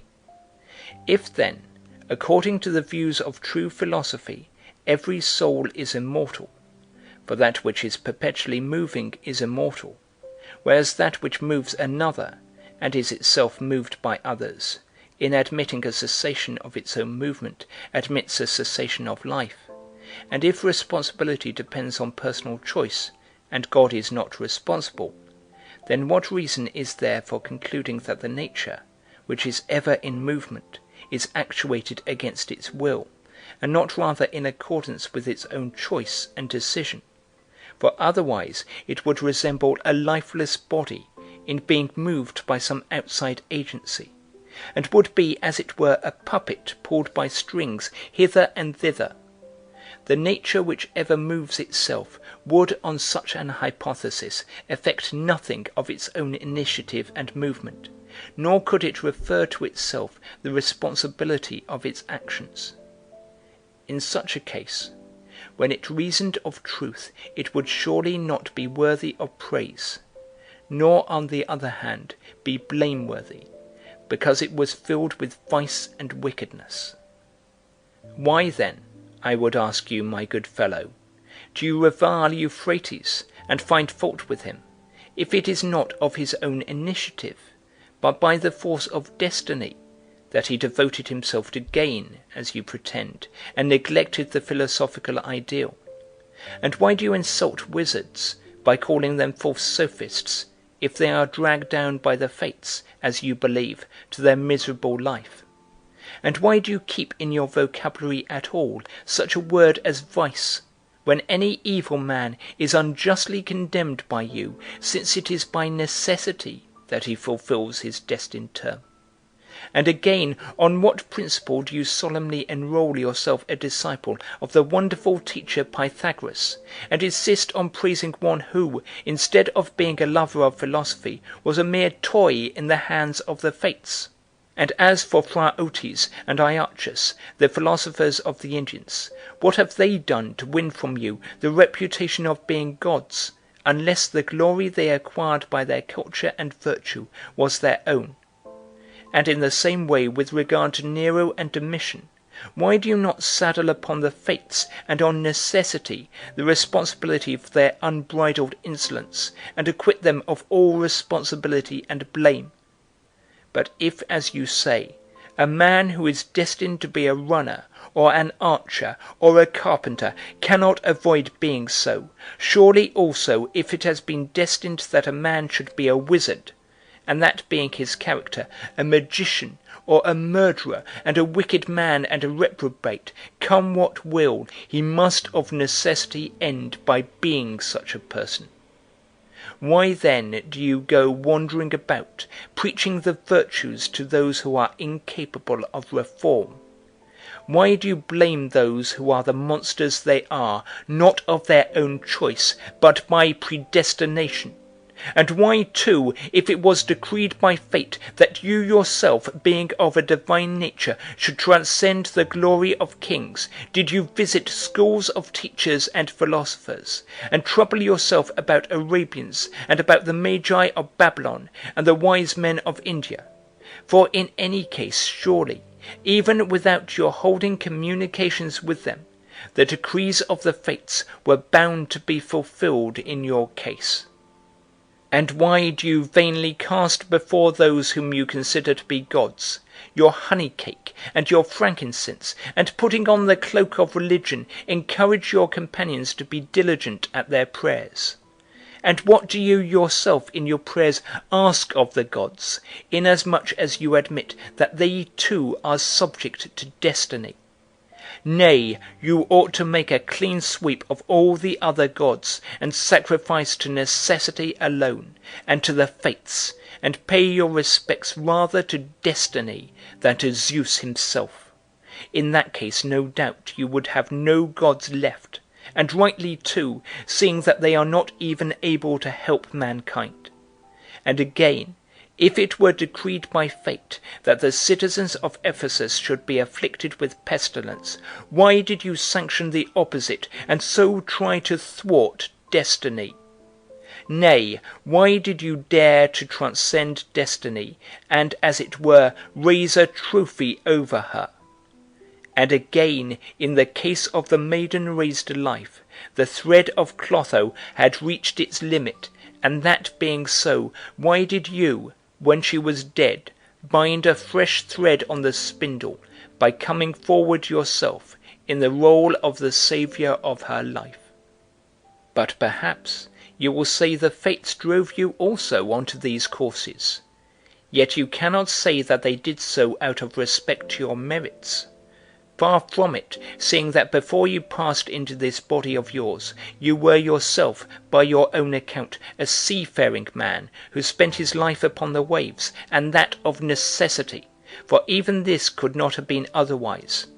There is, therefore, nothing remarkable about your earliest birth, or your upbringing, or your education in the circle of arts, or in your wise self-discipline in the prime of your life, or of your training in philosophy.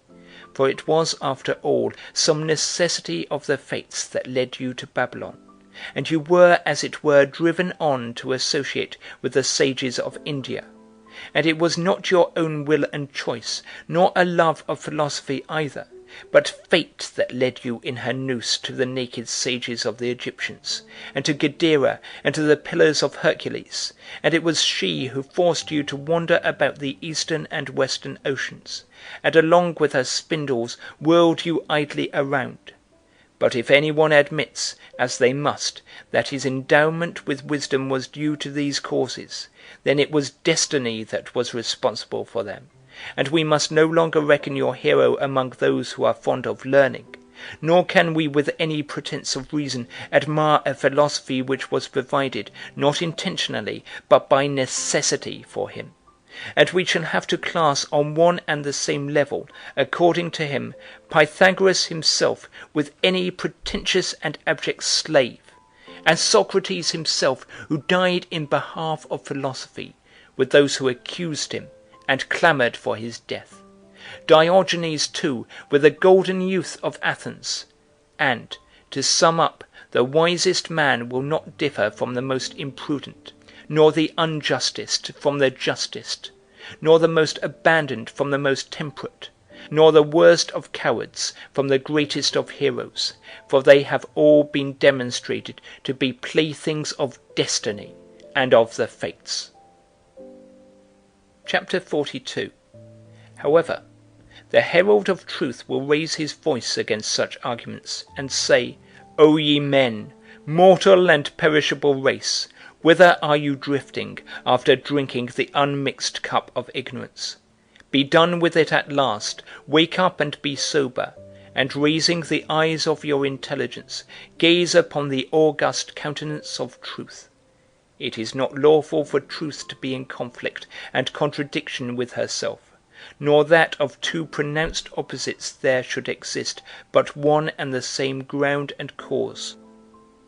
The universe is ordered by the divine laws of the providence of God that controls all things, and the peculiar nature of man's soul renders him master of himself, and judge, ruler, and lord of himself, and it teaches him through the laws of nature and the tenets of philosophy that of things which exist some are within our own control, but others not, and within our control is everything which comes into being in accordance with our will and choice and action, and these are naturally free, unhindered, and unimpeded, but such things as are not in our control are weak and servile, restrained and alien to ourselves.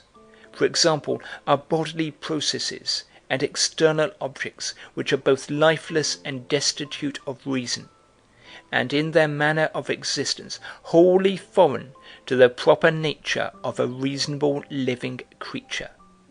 As for things which are in our control, each one of us possesses in the will itself alternative impulses of virtue and vice.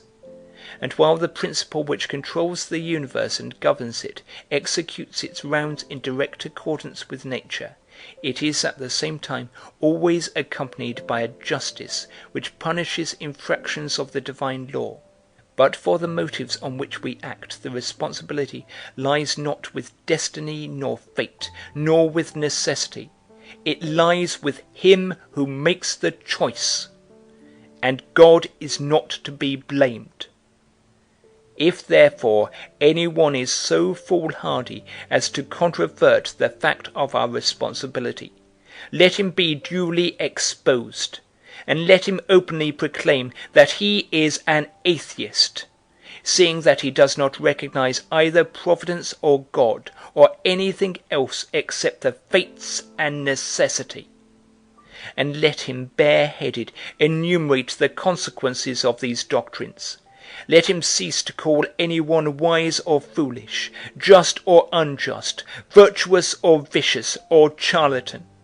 Let him deny that anyone is divine in our humanity, that there is any philosophy, any education, in a word, any art of any kind or science.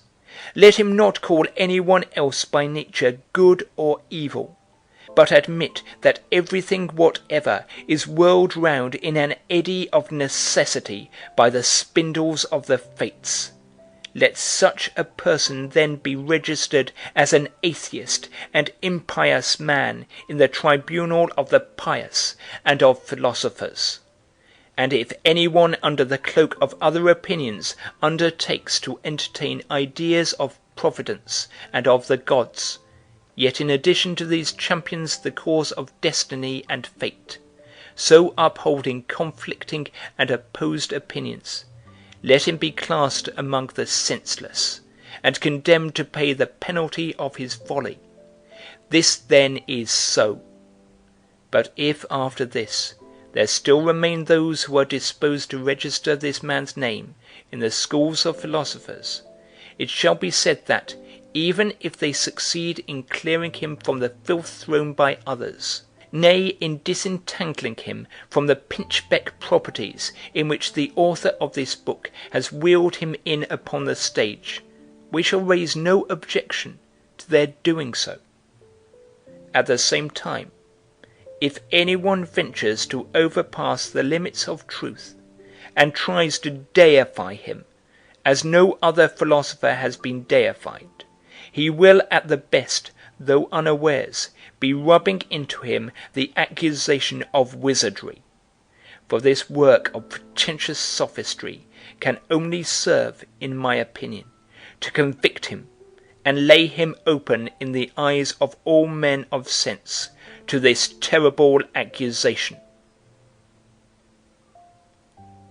End of Volume 2, The Treatise of Eusebius, Chapters 41 and 42.